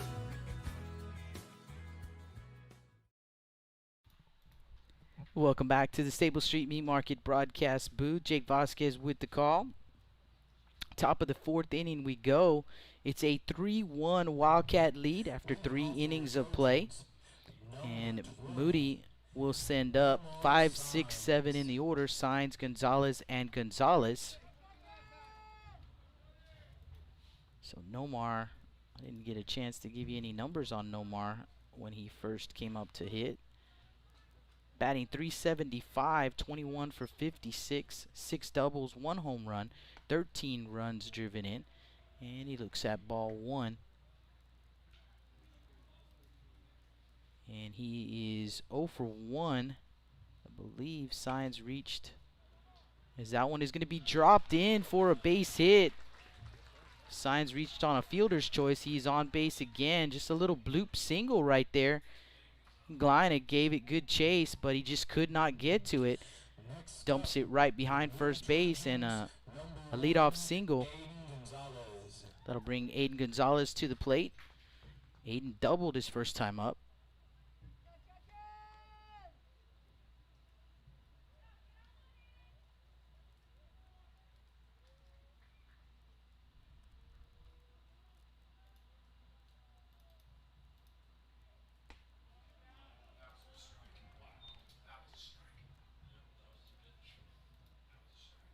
First pitch to Gonzalez misses for ball 1. 1-0 the count.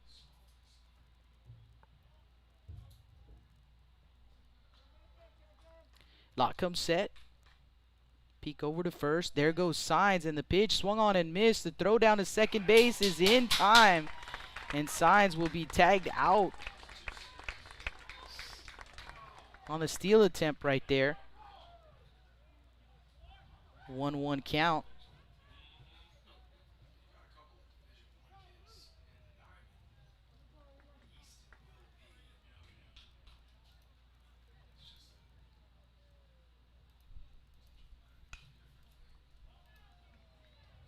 One pitch fouled off. 1-2.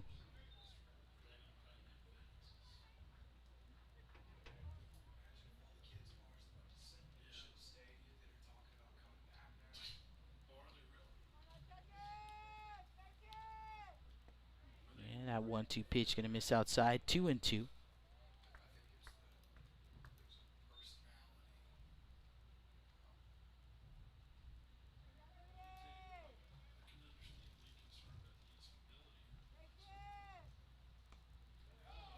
And that pitch swung on and missed. Gets away from Yannick. He'll have to make the throw, and he makes it in time. 2 down.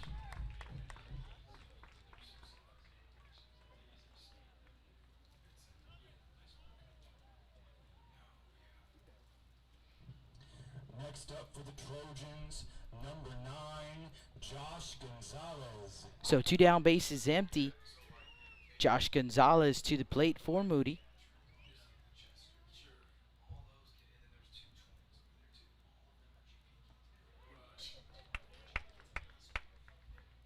And first pitch in there for a strike.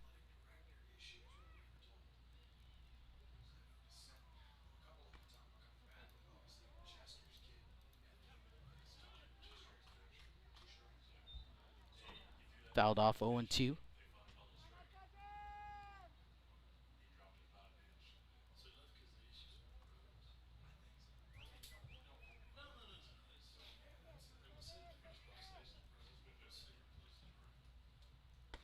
Swing and a miss.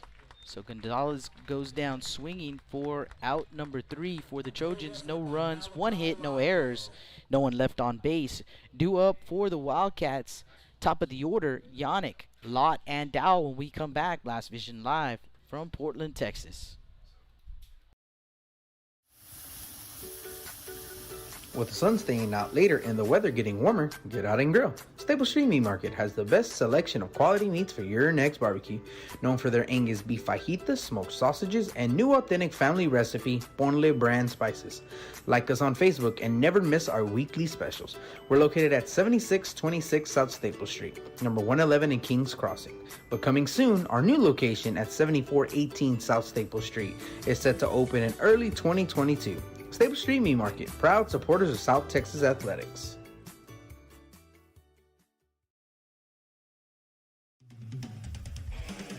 Rick Sines with Z-Bart of Corpus Christi is a proud supporter of South Texas Athletics.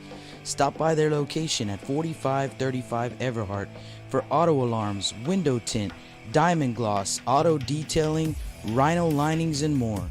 Call 361-985-9274 for more information or to make an appointment. Z-Bart, it's us or rust.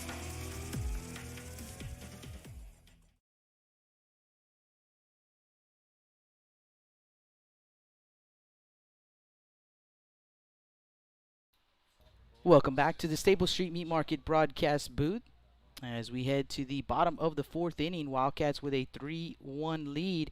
First pitch to Yannick from Marley Bernal, up and in. 1 ball, no strikes. I've got a score from the Carroll East game. I'll give you that here in just a second.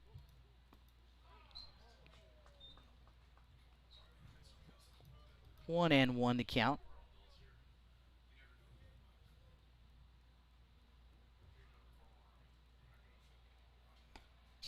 And the 1-1 pitch going to miss outside. 2-1.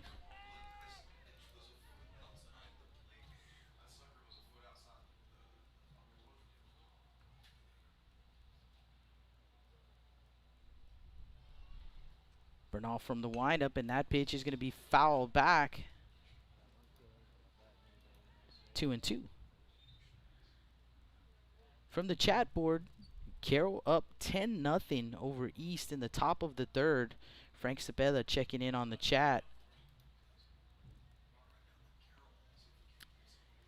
Carroll Tigers, oh my goodness. Look out. 2-2 pitch, swung on and missed. So Yannick will go down swinging for out number 1. Next up for your Gregory-Portland Wildcats, Malachi Lott. So 1 down, base is empty for Malachi Lott. And Lott 0 for 1.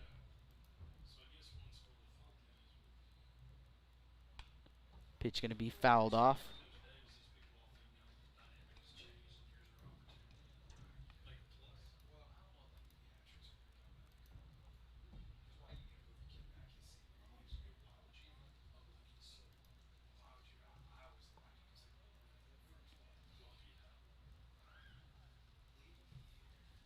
And Bernal delivers that pitch in the dirt. 1-1.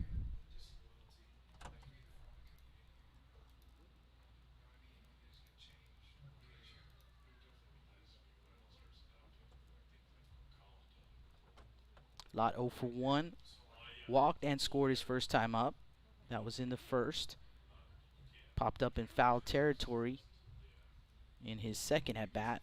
That was in the 2nd. So 0 for 1. 1-1 pitch on the way over the head of Lott. 2-1.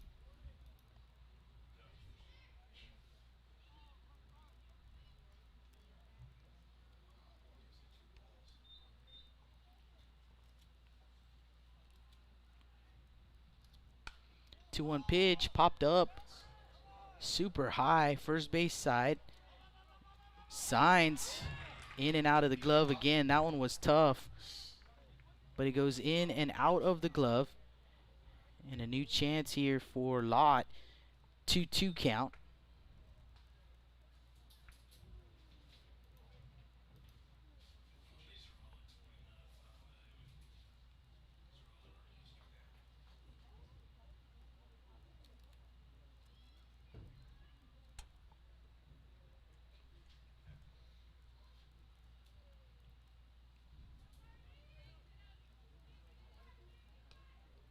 Wildcats scoring 3 runs in the bottom of the first inning. Trojans 1 run in the top of the second. That's where we stand here in the bottom of the fourth with 1 out.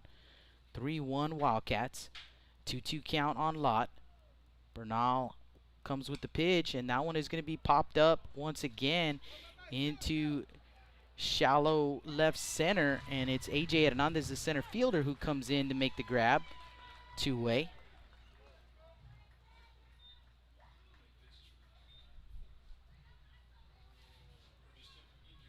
So 2 down, bases empty for Easton Dow. Next up to bat for your Gregory-Portland Wildcats, number 5, Easton Dow.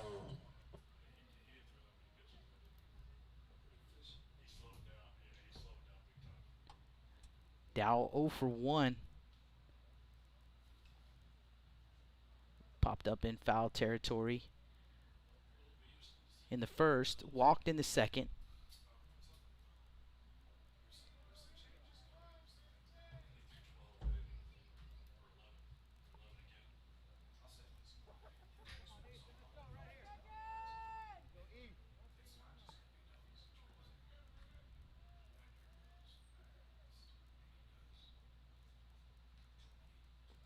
Bernal delivers first pitch low and outside. 1-0 the count. So I want to thank Frank Cepeda for giving us a score update. We'll check in on that ball game from Cabinets Field here in just a second as well. 1-0 pitch, here it comes, and that one is going to be popped up. Going out is Hernandez, and Derek Hernandez, the second baseman, will squeeze it 3 away. So for the Wildcats, they go in order, no runs, hits, or errors, no one left on base. Our score, 3-1 Wildcats after 4 innings of play. You're listening to Blast Vision Live from Portland, Texas.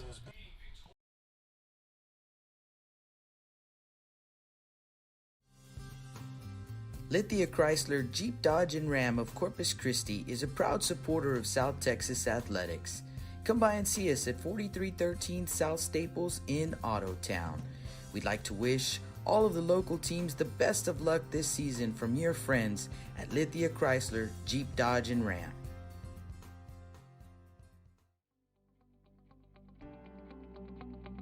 .361hsblast.com, your newest source for Coastal Bend 5A baseball and football news. Matt Rogers, Jake Vasquez, George Vondercheck, Stu Duncan, and Pete Garcia, positively spotlighting student athletes, coaches, programs, and schools through insightful features, video, game stories, stats, fan polls, schedules, rosters, and so much more. You can find us on Facebook, Twitter, and Instagram. 361hsblast.com. Come check us out.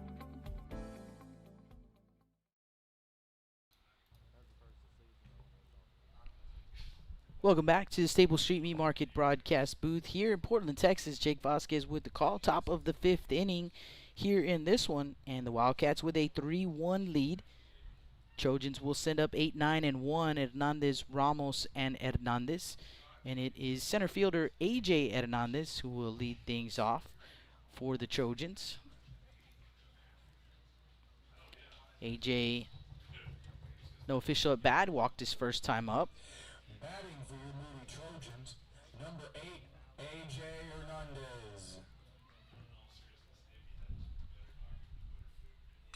First pitch, grounded softly back to Lott, and he will throw it in the dirt. Orel cannot corral it, so it's going to be an error on the throw by Lott. And Hernandez will reach safely. 1 on, nobody out. Jordan Ramos to the plate.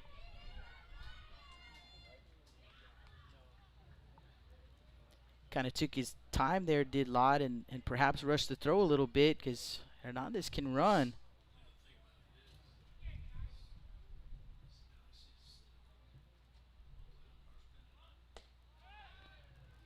Throw down to first base, not in time.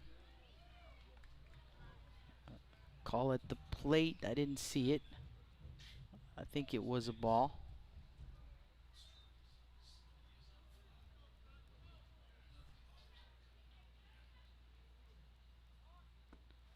Showing bunt, takes ball 2.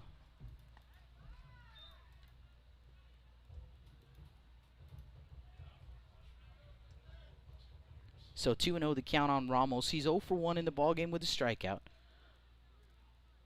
Lott takes a deep breath. Peek over to first. Again, he's showing bunt. This time he takes a strike, so 2-1.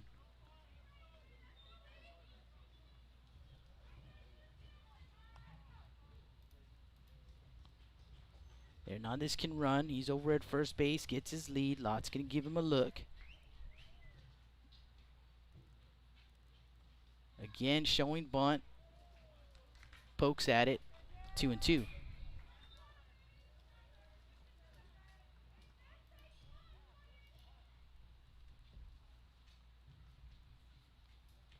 Quick break in the action. Let's have another peek at that Veterans Memorial King game, and it looks like they're in the top of the 4th, 6-1. King Mustangs with the lead. Looks like Ben Garza still on the mound for the Eagles, and so far Ryan Rodriguez still on the mound for the, or Ben Garza for the Mustangs, Ryan Rodriguez for the Eagles.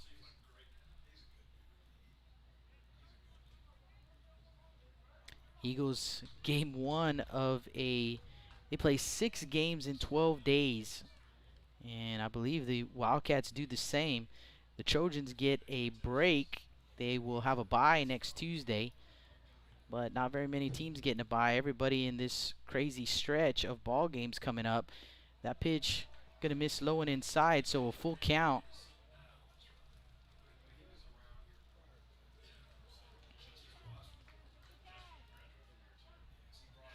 So full count on Ramos. 3-2 pitch is up the middle, fielded by Gleinig to second for 1, over to first base, not in time. They will get Hernandez. The force at second base gets the lead runner, so Ramos will reach on a fielder's choice. See if they will run for the catcher. That's going to be Isaac Vidal, so Vidal will run for the catcher. Next up, batting for the Moody Trojans at the top of the lineup, number 12, Derek Hernandez. So courtesy runner at first, Vidal, and at the plate, Derek Hernandez. Starts him off with a strike.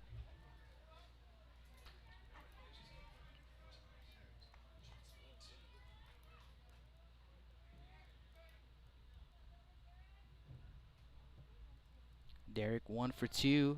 Throw over to first base.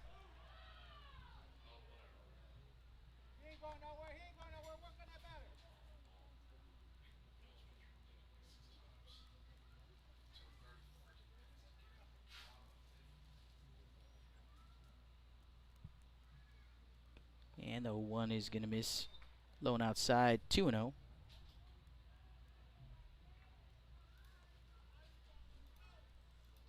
One and one rather. 1-1. Ball and a strike.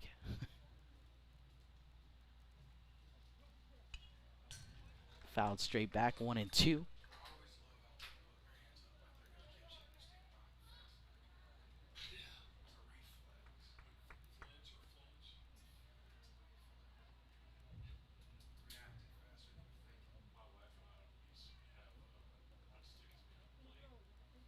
So ball and 2 strikes, 1 down here in the top of the 5th. The runner at first base is courtesy runner for the catcher, Isaac Vidal.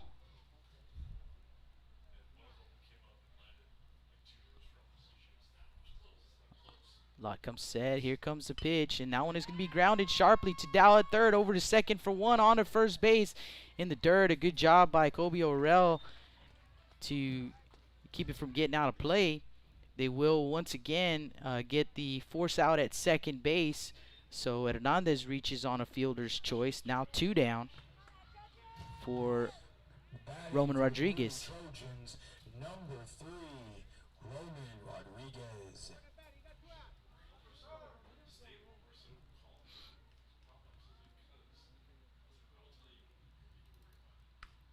First pitch, soft ground ball to Lott, and he will underhand toss over to Kobe Orell. So for the Trojans, no runs, hits, or errors, 1 man left on base. And we head to the bottom of the 5th inning, 3-1 Wildcats. Blast Vision live from Portland, Texas.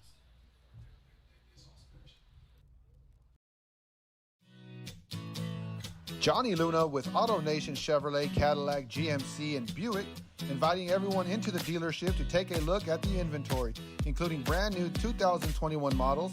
But wait, there's more.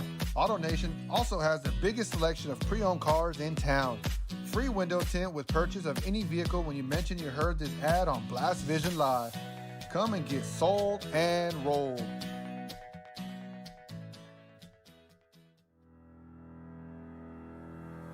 Looking to expand your customer base? Hit a home run and advertise right here on Blast Vision. For more information, contact Jake Vasquez at 361-434-0705. That's 361-434-0705. Join us and show your support for South Texas athletics.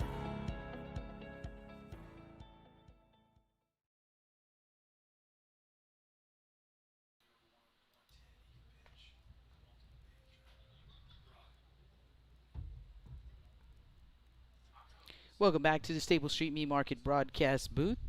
Bottom of the 5th inning, 4, 5, and 6 due up for the Wildcats. Gleinig, Orell, and Gonzalez. Second baseman Gage Gleinig will lead things off. Marley Bernal back out on the mound. Leading off for your Wildcats, number 1, Gage Gleinig. Gleinig, no official at bat. He's walked twice. Walked and scored in the first inning. Walked in the second inning as well, his third at bat, or third plate appearance rather. First pitch fouled off. 0-1 the count.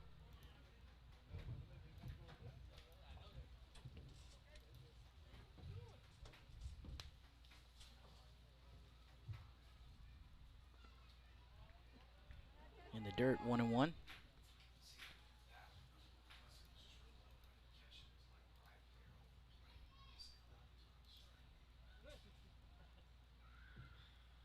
Get you the final line for Richie Roman here in just a second. Just missing outside with the pitch. 2-1.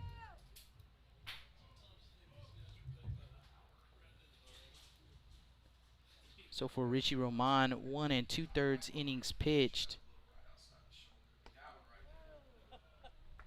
3-1 the count. He allowed 3 runs, all earned on 2 hits. 5 walks and a strikeout. And Marley Bernal has taken over since then. 3-1, foul back, full count.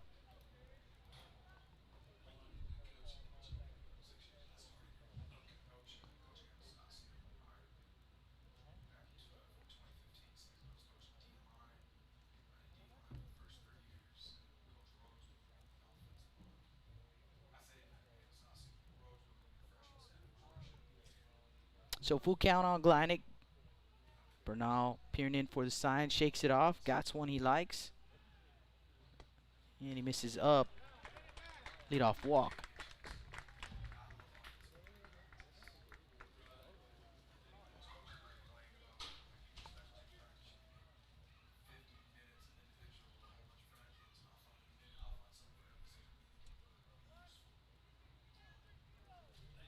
So 1 on, nobody out here for first baseman Kobe Orell.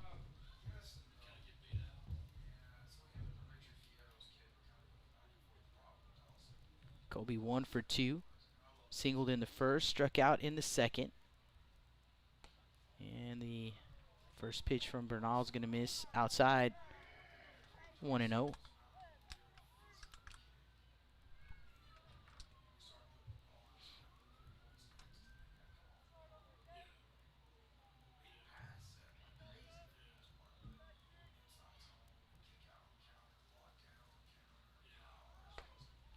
Showing bunt. Throw down to first base, not in time. 2-0 the count.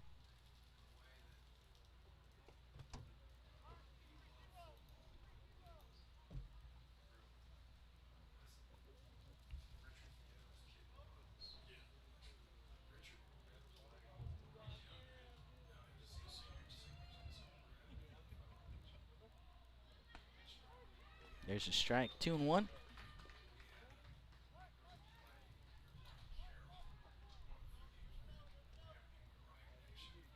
Carroll Tigers, one of the hottest teams right now in this district. They won their last 2 ball games and a big lead over the East Titans tonight. Pickoff move to first base, not in time. Be sure to check out our pregame show tomorrow, as they will take on the Gregory-Portland Wildcats tomorrow. And our pregame show got a chance to talk with, showing bunt and takes ball 3. Got a chance to talk with Coach Marcelo and a couple of his players. I talked to DJ Dudney, young man who they got back. He was been injured most of the season, and they got him back, and got a chance to win anytime that young man is on the mound. And I also talked with Nick Matridis, who had taken over on the mound for them, kind of been their number 1 guy for waiting for DJ Dudney to come back. Curiel works a walk, so first and second with nobody out for Daniel Gonzalez. So back-to-back walks by Bernal. And Coach Curiel cannot be happy with that. Cannot defend the walk. Definitely want to give your defense a chance to try and get the outs for you. But now you put a runner in scoring position and you're trailing in this ball game 3-1. So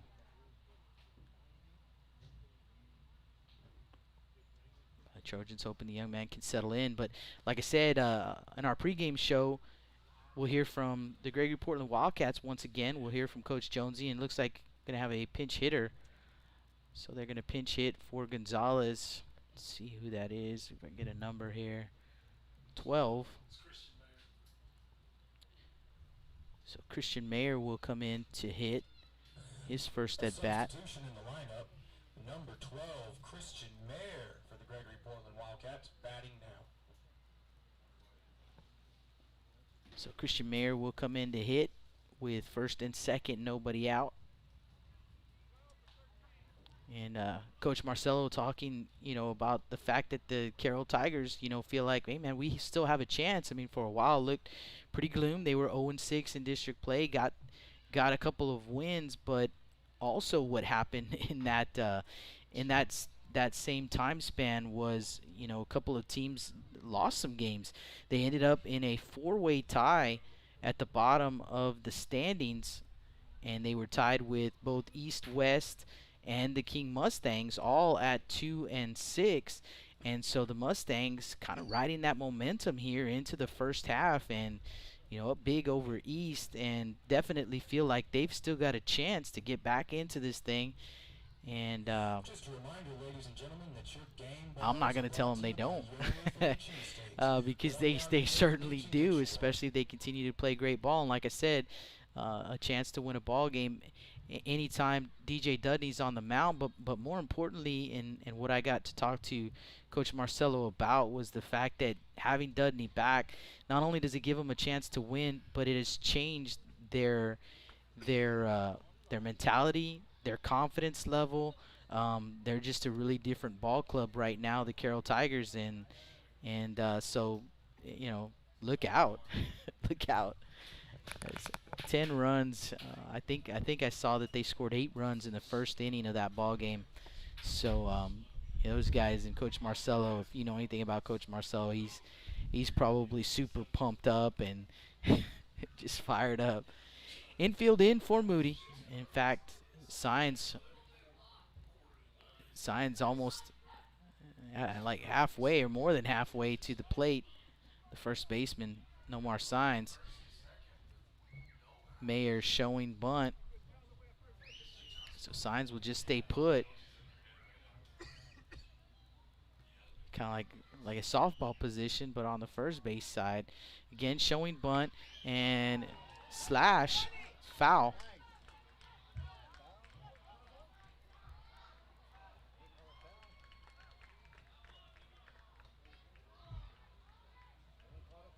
And the Wildcats are running the bases, but pretty positive that was a foul ball.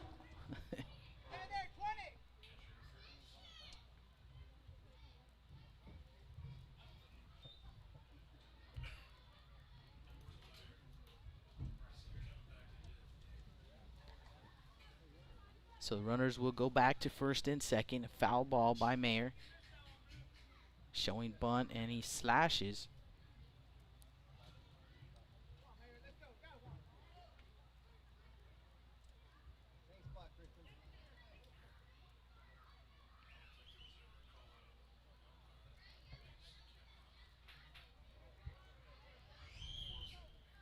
So here we go, 0-1 to count. Again, showing bunt, and he does get it down. The throw is made to third base, and it is in time, so they will force Gleinig over at third base. One down, still first and second. The batter is Braden Talamantes.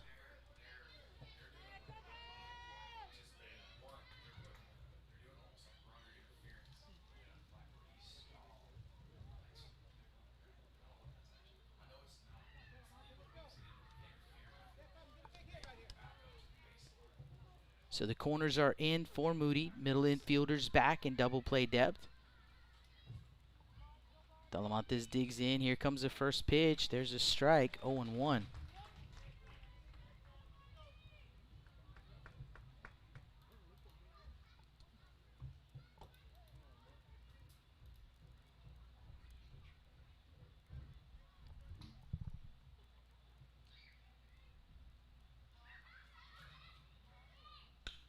One pitch is going to be popped up into left field. Rodriguez camps under it, 2 away.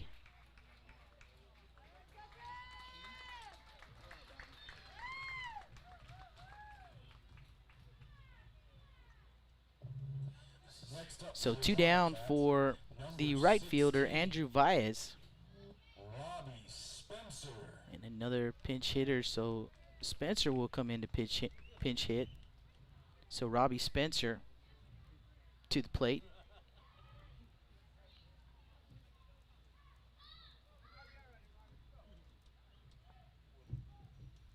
Mayer at first, Orell at second. Both young men walked. But now 2 away.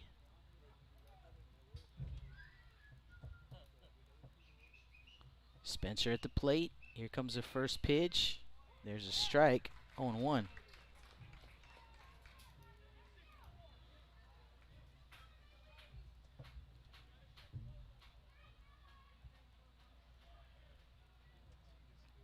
Bernal comes set. Pitch on the way, 0-2.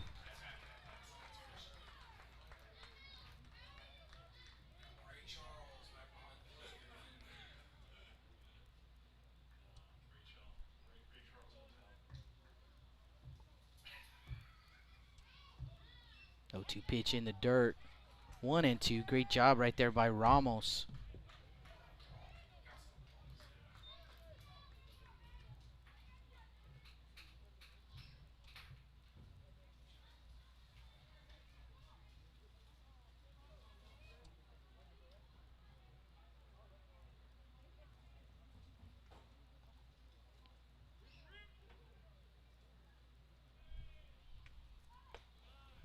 Two and two.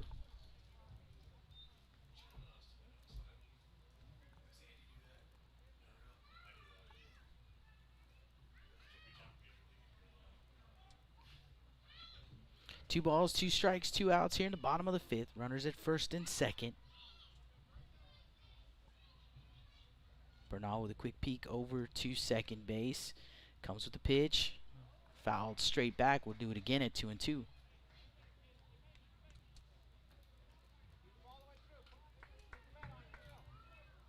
Still 6-1 King Mustangs, bottom of the 5th over at Cabinets Field. Rudy's got the call. Rudy will join me tomorrow in the booth for a couple of ball games from Cabinets Field. 2-2 pitch on the way, swung on and missed. Ramos will have to make the throw, and he does to complete the strikeout. K swinging 2-3 if you're scoring it at home. So for the Wildcats here in the bottom of the 5th, no runs, no hits, no errors, 2 men left on.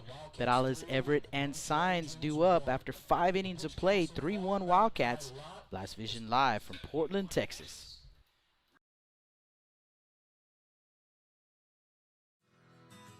When I think of Snowball, I think of the hot Corpus summers of my childhood and trips to the original Snowball located at 3830 Baldwin.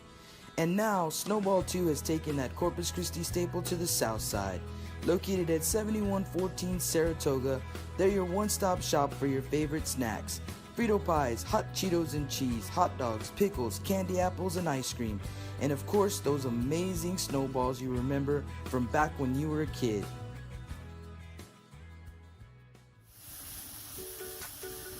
With the sun staying out later and the weather getting warmer, get out and grill. Staple Street Meat Market has the best selection of quality meats for your next barbecue. Known for their Angus beef fajitas, smoked sausages, and new authentic family recipe, Ponle brand spices. Like us on Facebook and never miss our weekly specials. We're located at 7626 South Staple Street, number 111 in Kings Crossing. But coming soon, our new location at 7418 South Staple Street is set to open in early 2022. Staple Street Meat Market, proud supporters of South Texas Athletics. Welcome back to the Staple Street Meat Market broadcast booth. Top of the 6th, 3-1 Wildcat lead. Perales, Everett, and Signs 3, 4, and 5. Perales' first pitch fouled off.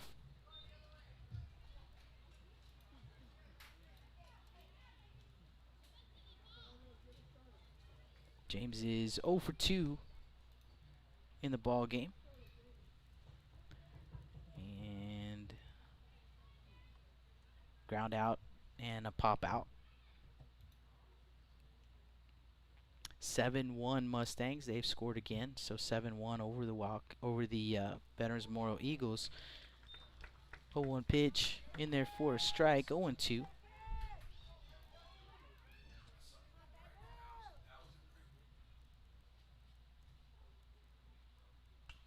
No 2 pitch fouled back.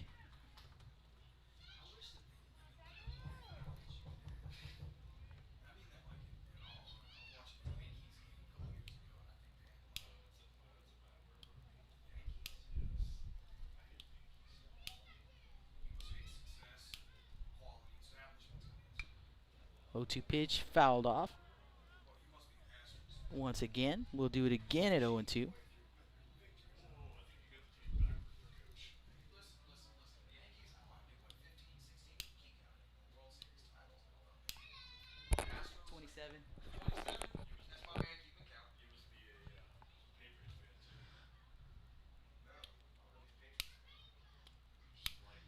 Oh, 2 the count. Nobody out here in the top of the 6th.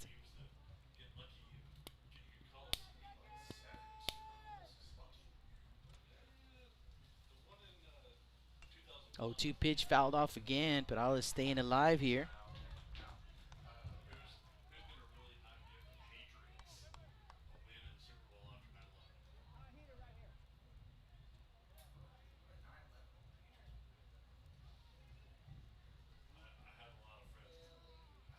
Timeout called by Perales, granted by the home plate umpire. So 0-2 the count.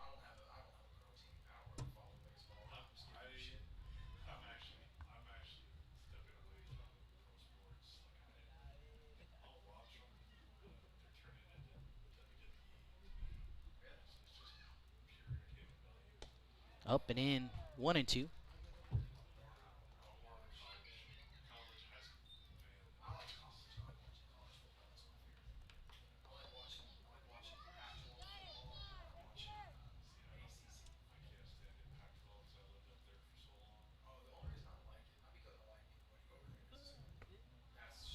2-2.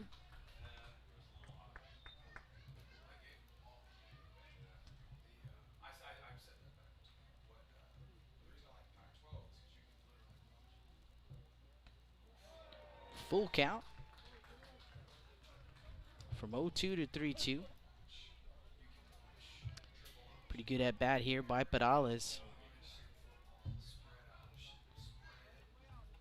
This will be pitch number 9 coming up of the at bat. And it's going to miss inside. So from an 0-2 count to a walk.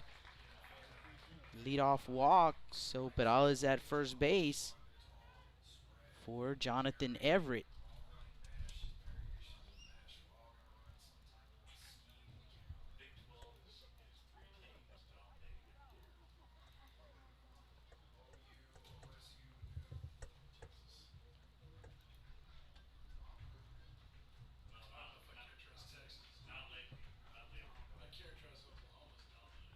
So a little conference on the mound.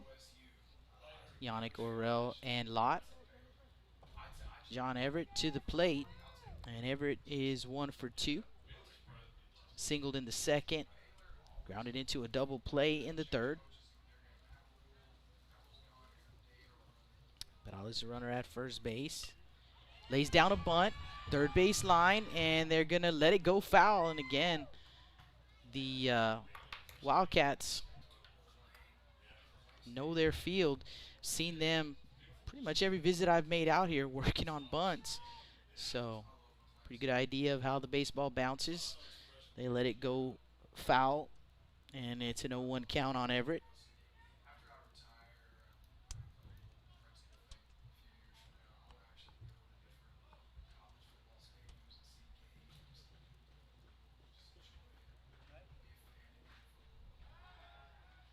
I think we have a pinch runner over at first base, as a matter of fact. See if I can get a number. Is that Vidal? It is Isaac Vidal over at first base, pinch running. And again, Everett tries to lay down the bunt, and it's fouled off. So 0-2 the count.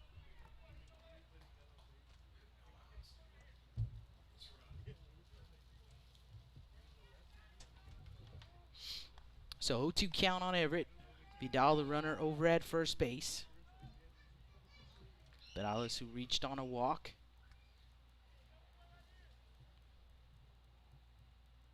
That pitch is going to be grounded to the shortstop, King, over to second for 1, on to first base.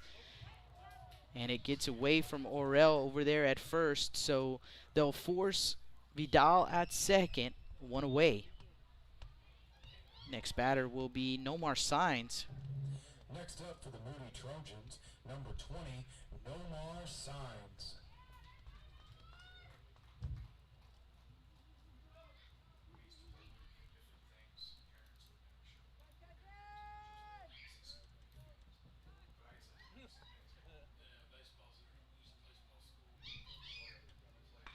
That one is going to be ripped but foul, third base side. 0-1.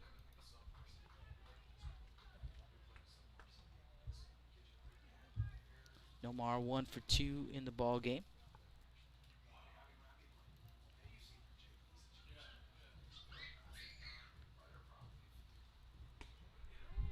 One and one.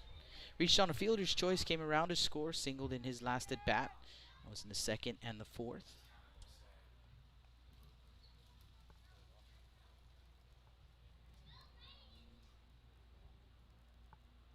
Everett, the runner at first base, and Lott chases him back. No throw.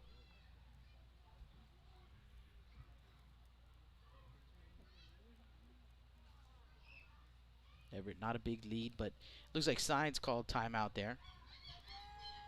1-1 count on Nomar, senior first baseman for Moody. And again, calling timeout. This time Lott will reset as well. Here we go. Everybody ready?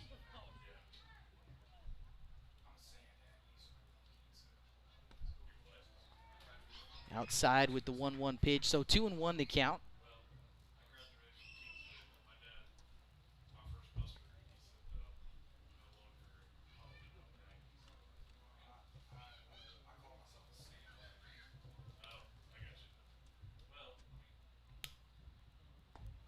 swung on and missed. 2-2.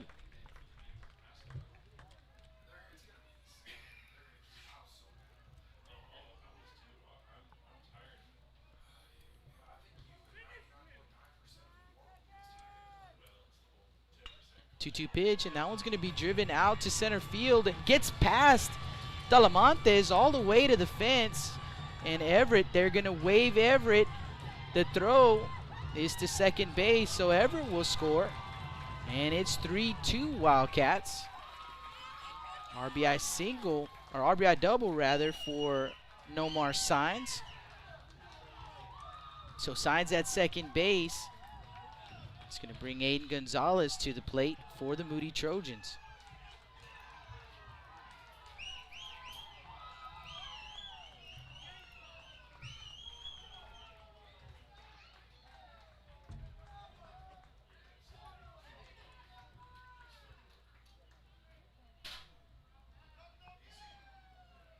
So timeout called. Coach Jonesy to the mound.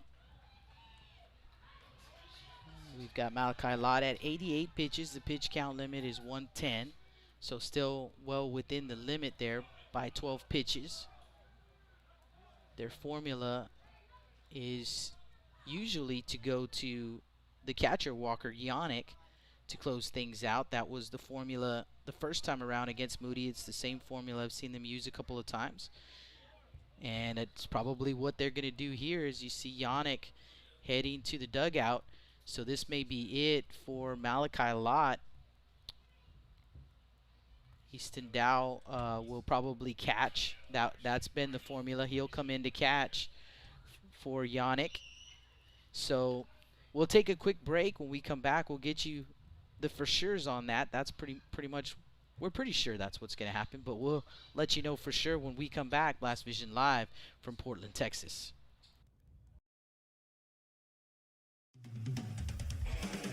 Rick Sines with Z-Bart of Corpus Christi is a proud supporter of South Texas athletics. Stop by their location at 4535 Everhart for auto alarms, window tint, diamond gloss, auto detailing, rhino linings, and more. Call 361-985-9274 for more information or to make an appointment. Z-Bart, it's us or rust. Lithia Chrysler Jeep Dodge and Ram of Corpus Christi is a proud supporter of South Texas athletics. Come by and see us at 4313 South Staples in Autotown. We'd like to wish all of the local teams the best of luck this season from your friends at Lithia Chrysler Jeep Dodge and Ram.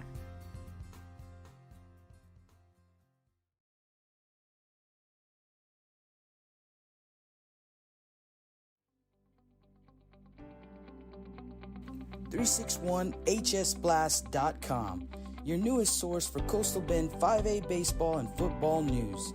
Matt Rogers, Jake Vasquez, George Vondercheck, Stu Duncan, and Pete Garcia, positively spotlighting student athletes, coaches, programs, and schools through insightful features, video, game stories, stats, fan polls, schedules, rosters, and so much more. You can find us on Facebook, Twitter, and Instagram. 361hsblast.com. Come check us out.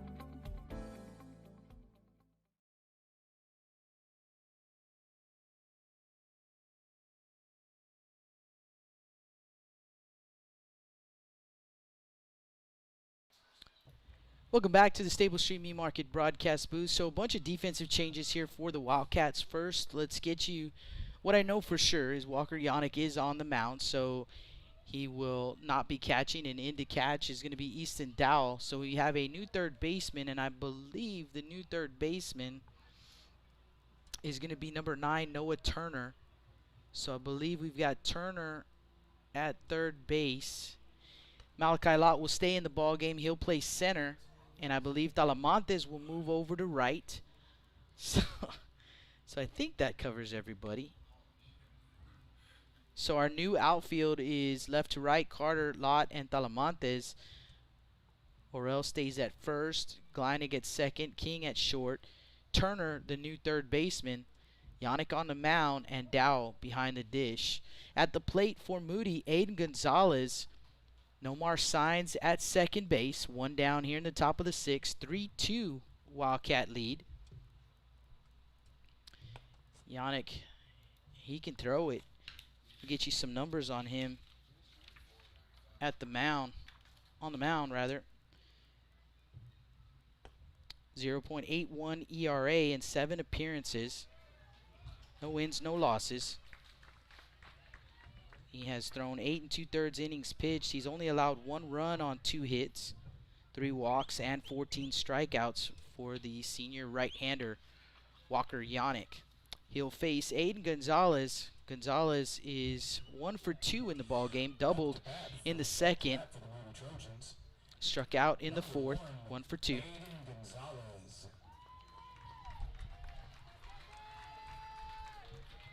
So Signs at second. Actually might be a pinch runner for Signs at second. And it is. Looks like number 5, Joseph Escobedo. And it is Escobedo. So Escobedo pinch running at second base for Signs. And a timeout called. Dow and Yannick trying to get on the same page here.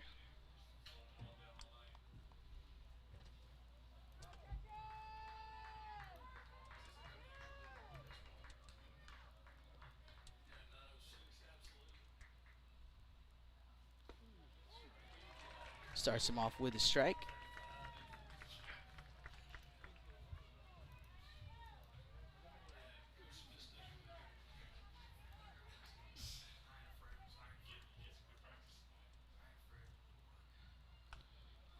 Fouled off, 0-2.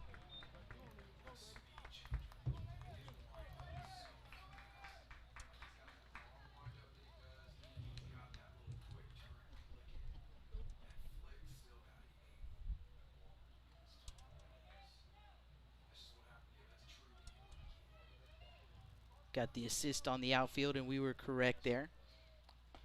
Swing and a miss. 2 away.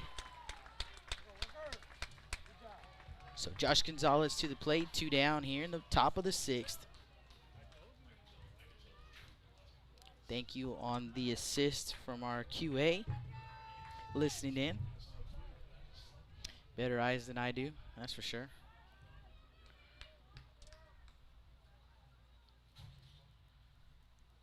First pitch to Gonzalez, fouled off. 0-1 the count.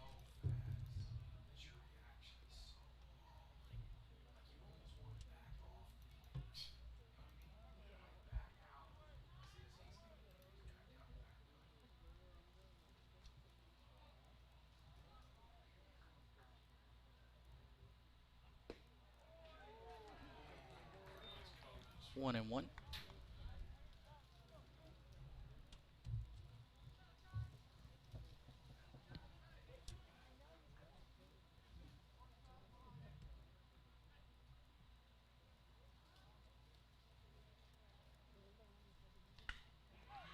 Grounded to the first baseman, Orell. He'll take it himself, and they do retire the side here in the top of the 6th inning and maintain a 1-run lead. But for the Trojans, here in the top of the 6th, 1 run on 1 hit. There were no errors and 1 man left on base. Due up for the Wildcats, King, Yannick, and Lott in the bottom of the 6th. Blast Vision live from Portland, Texas.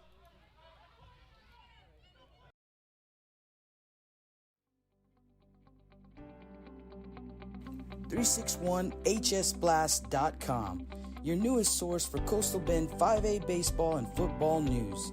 Matt Rogers, Jake Vasquez, George Vondercheck, Stu Duncan, and Pete Garcia, positively spotlighting student athletes, coaches, programs, and schools through insightful features, video, game stories, stats, fan polls, schedules, rosters, and so much more. You can find us on Facebook, Twitter, and Instagram. 361hsblast.com. Come check us out. Johnny Luna with AutoNation Chevrolet, Cadillac, GMC, and Buick, inviting everyone into the dealership to take a look at the inventory, including brand new 2021 models. But wait, there's more. AutoNation also has the biggest selection of pre-owned cars in town. Free window tint with purchase of any vehicle when you mention you heard this ad on Blast Vision Live. Come and get sold and rolled.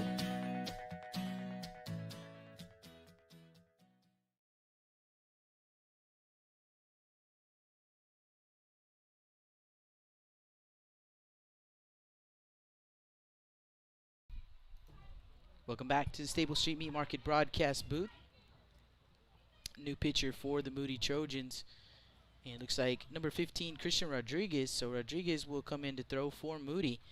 So Bernal done for the night. Let's get you his final line. In fact, we can get you the final line for Malachi Lott as well. So for Marley Bernal, 3 1/3 innings pitched, no runs, no hits, 2 walks, and 4 strikeouts. So the new pitcher for Moody will be Christian Rodriguez. Malachi Lott also done for the night. 5 1/3 innings pitched, 2 runs, 1 earned on 5 hits, 2 walks, and 5 strikeouts.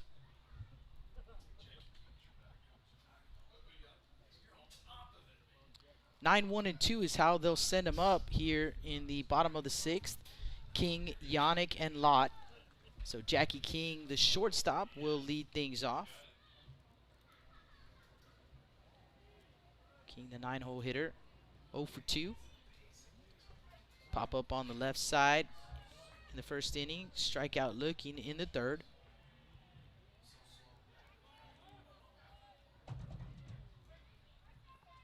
Take a quick peek at that ball game over at Cabinets Field here in just a sec. So Rodriguez delivers the first pitch. It's going to be bunted right back to him. Throws over to first base in time to retire King for out number 1.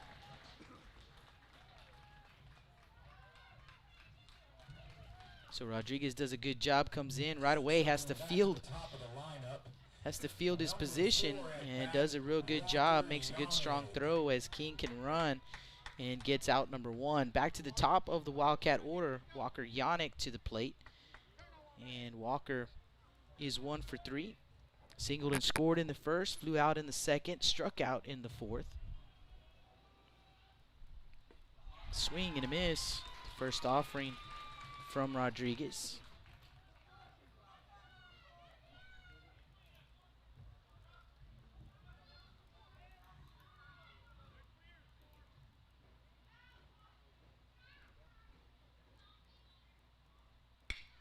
Grounded to Gonzalez at short. To throw over to first in time. 2 away.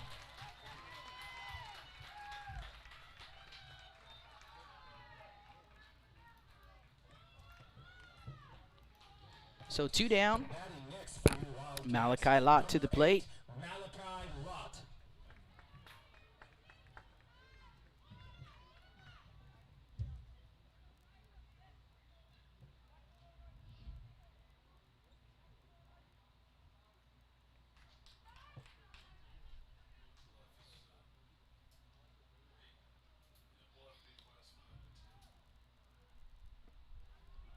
Yeah, pitch is going to miss in the dirt. 1-0. Final from Flower Bluff. Final from Flower Bluff. 5-2 Hornets over West. And the 1-0 pitch. 2-0. Let's check on that ball game from Cabinets Field. 9-1 Mustangs over Veterans Memorial.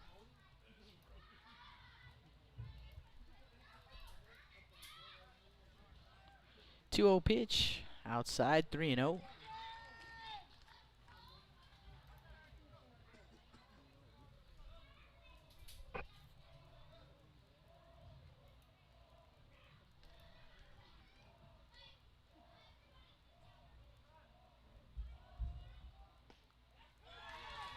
Three and 1.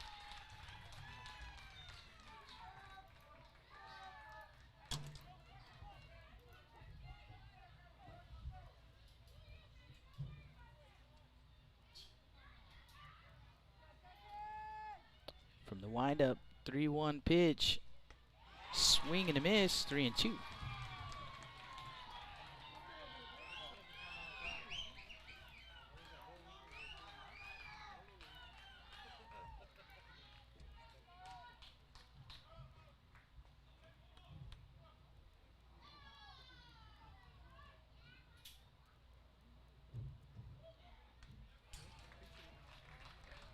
Fouled off, we'll do it again. 3-2.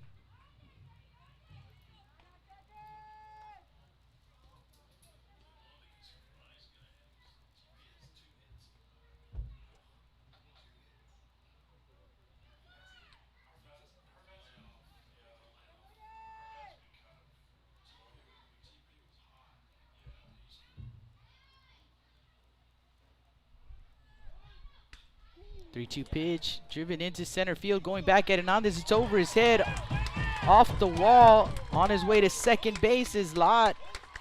So a 2-out double for Malachi Lott. Move the line for Easton Dowell.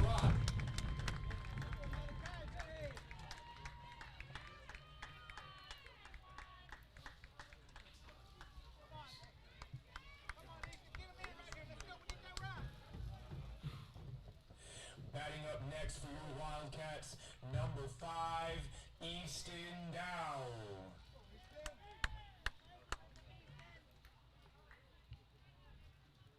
Easton Dowell 0 for 2 in the ball game. Popped up in the first inning, walked in the second, and a pop-up in the infield in the fourth. So 0 for 2. 3-2 Wildcat lead. And that pitch misses inside. 1-0.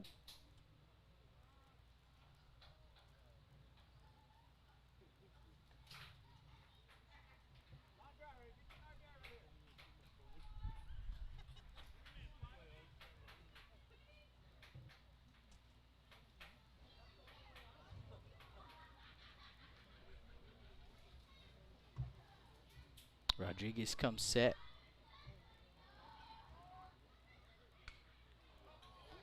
Popped up third base side, but slicing foul, gonna get out of play.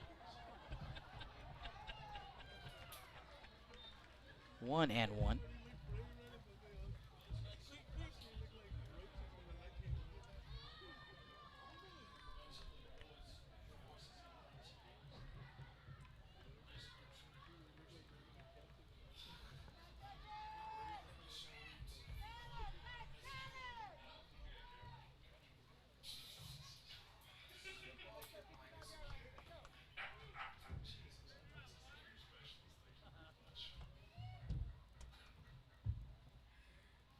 Ball and a strike on Dowell. 2 down here in the bottom of the 6th.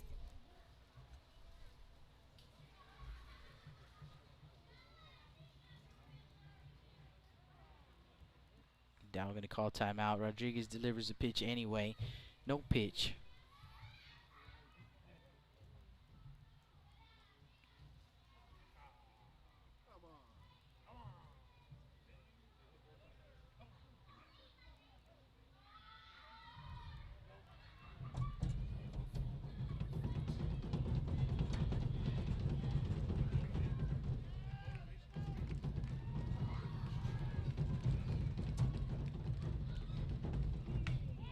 That one is going to be driven out to left field, and it's going to drop for a base hit. In to score is Lott. The throw comes in. It's not close. So an RBI double. RBI double, and the Wildcats will get the run back. 4-2 Wildcats. A fantastic RBI double by Easton Dowell.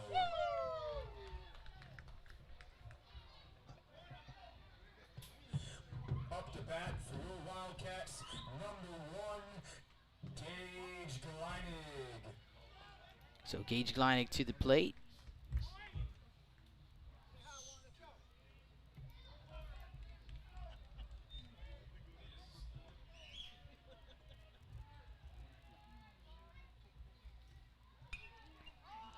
That one's going to be popped up. First base side, signs in foul territory, makes the grab, 3 away.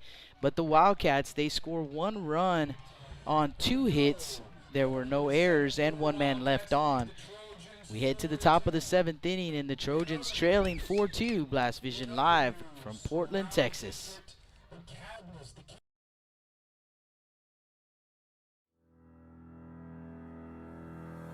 Looking to expand your customer base? Hit a home run and advertise right here on Blast Vision. For more information, contact Jake Vasquez at 361-434-0705. That's 361-434-0705.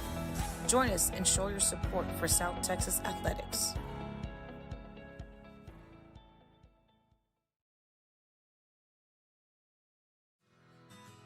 When I think of Snowball, I think of the hot Corpus summers of my childhood and trips to the original Snowball located at 3830 Baldwin. And now, Snowball 2 has taken that Corpus Christi staple to the south side. Located at 7114 Saratoga, they're your one-stop shop for your favorite snacks. Frito pies, hot Cheetos and cheese, hot dogs, pickles, candy apples, and ice cream.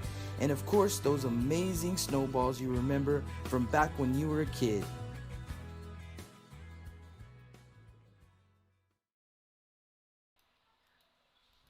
Welcome back to the Staple Street Meat Market broadcast booth. Jake Vasquez with the call. Let's go to our live game screen so we can get you a scoreboard. That'd be good.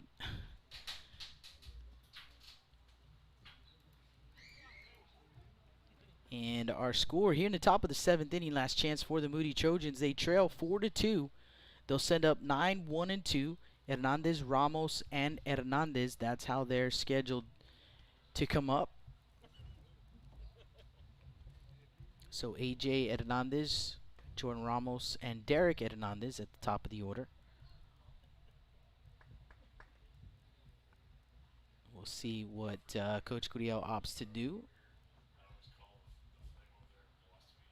Looks like Chris Escamilla actually is on deck, and he may pinch hit for Jordan Ramos. We'll see here in a second how that comes to play. But first it's going to be AJ Hernandez. He will dig in for sure. So he will be the first batter. Walker Yannick back out on the mound for the Wildcats. This will be his 2nd inning of work. Came in relief of starter Malachi Lott. Same formula they used the first time around. It was a much different score this late in the ball game the first time around. But the same formula so far for the Wildcats, and a swing and a miss for Hernandez.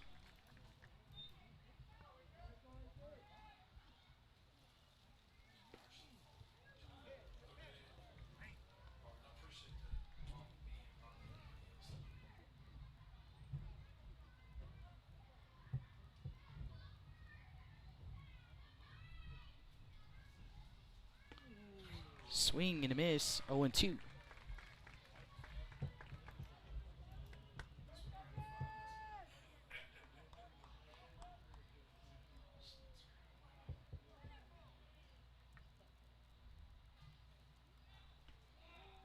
the dirt, 1-2.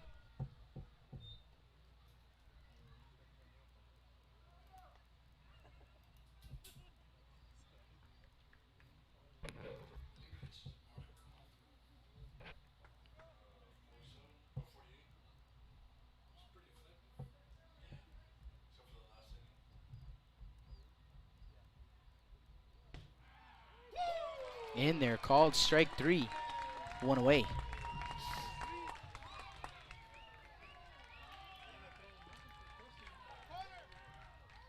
So pinch hitting is going to be Chris Escamilla. Next for the Moody Trojans, pinch hitting number 27, Chris Escamilla. So Escamilla will hit for Ramos. Escamilla, the backup catcher. Actually, I don't know if they actually have a backup catcher, as both of these guys have pretty much split time. So, but tonight, he is the backup catcher as Ramos got the start.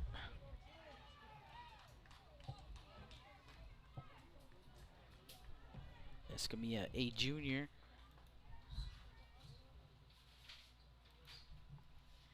And first pitch from Yannick, and a miss low and outside. Chris Escamilla coming in hitting .273, 6 for 22, 3 doubles, 1 triple, 6 runs driven in.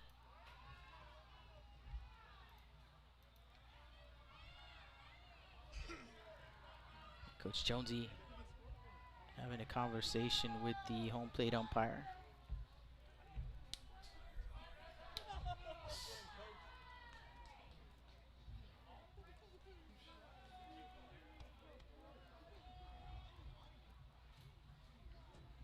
So 1-0 count on Escamilla.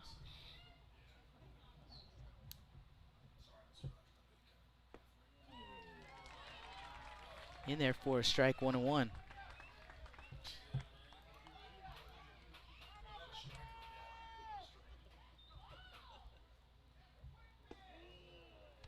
Yannick with the quick pitch, but he delivers it low, 2-1.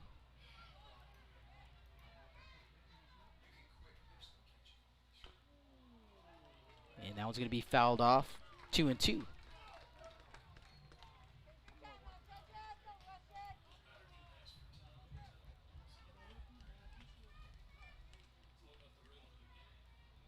Two balls, 2 strikes, 1 down here in the top of the 7th. Yannick from the windup and swing and a miss. 2 away.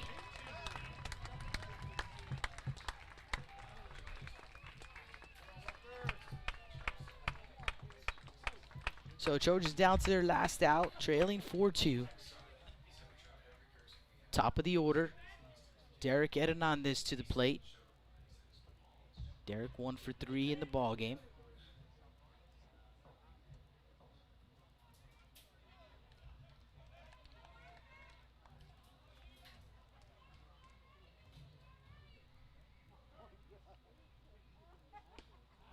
Starts him off with the strike.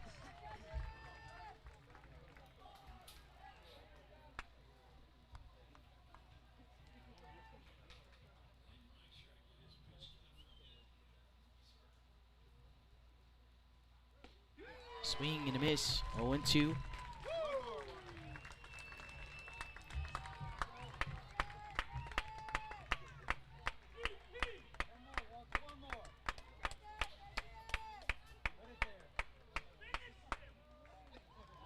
Strike 3 called.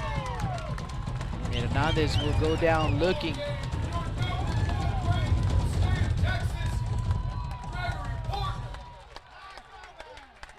That's the ball game there, and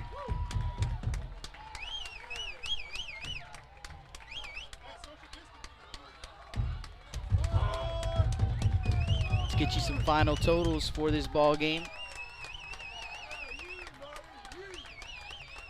Got Chippy there at the end, and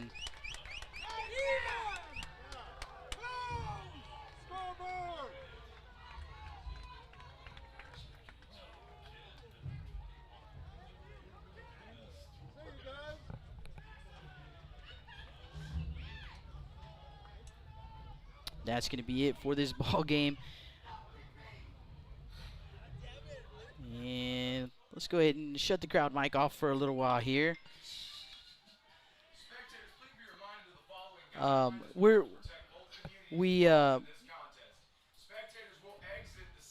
We don't have, we're not going to be able to do a post game tonight, and that was pre-planned actually, so no post game tonight. I'm actually having the signal for the ball game go off of my cell phone, so I can't use my cell phone to do the post game show, so no post game show tonight. But that is our final. Let me get you some final totals from this ball game.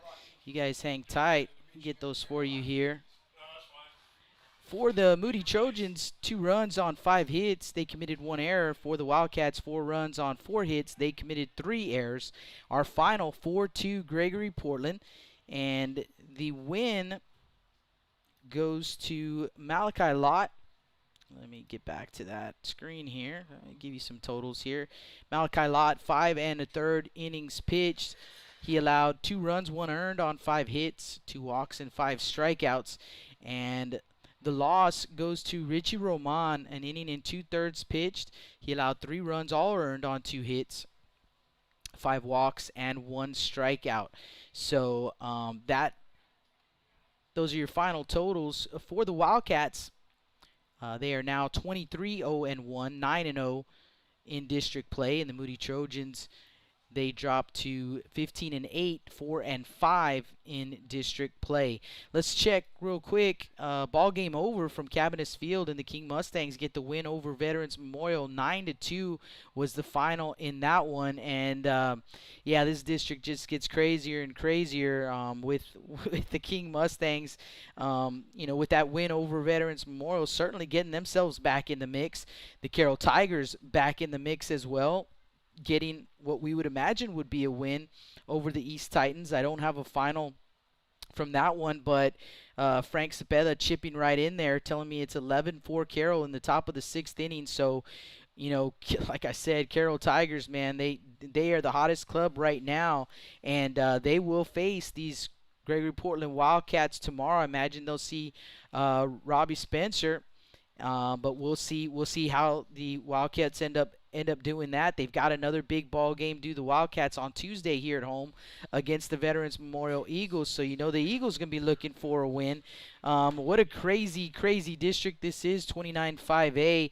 But that's going to wrap things up for us here. And we'll see you guys tomorrow. Like I said, we'll have 3 ball games. Rudy Trevino is going to join me in the booth, and we will have 3 ball games. We'll start once again with the Gregory-Portland Wildcats against the Carroll Tigers. And I don't know, Frank Cepeda, maybe Frank, if you're still listening in, if you know who pitched for the Carroll Tigers tonight. I'm interested to find out if DJ Dudney was on the mound for the Tigers or not. So that would be interesting to find out. If they did not throw their ace tonight and they saved him for the Wildcats, that would be pretty interesting to know. Either way, I'll find out first thing when I get to the ballpark tomorrow. But we start at 12 noon with Carroll and Gregory-Portland. 2:30, we've got the Moody Trojans and the Ray Texans. And then at 5 p.m., the Miller Buccaneers and the Pleasanton, I believe they are Eagles, Pleasanton Eagles. So 3 ball games for you tomorrow. Then we'll be back in action on Monday. We've got Miller again on Monday. We've got Gregory-Portland and Vets on Tuesday of next week. So lots of baseball coming up for you guys. It's going to be a wild and crazy finish to this District 29 5A race. We hope you guys don't miss any of it. We certainly don't plan on missing any of it either. So that's it from here for tonight. I'm going to wrap things up as I'll get going early tomorrow, and we will see you then. Jake Vasquez signing out, Blast Vision Live from Portland, Texas.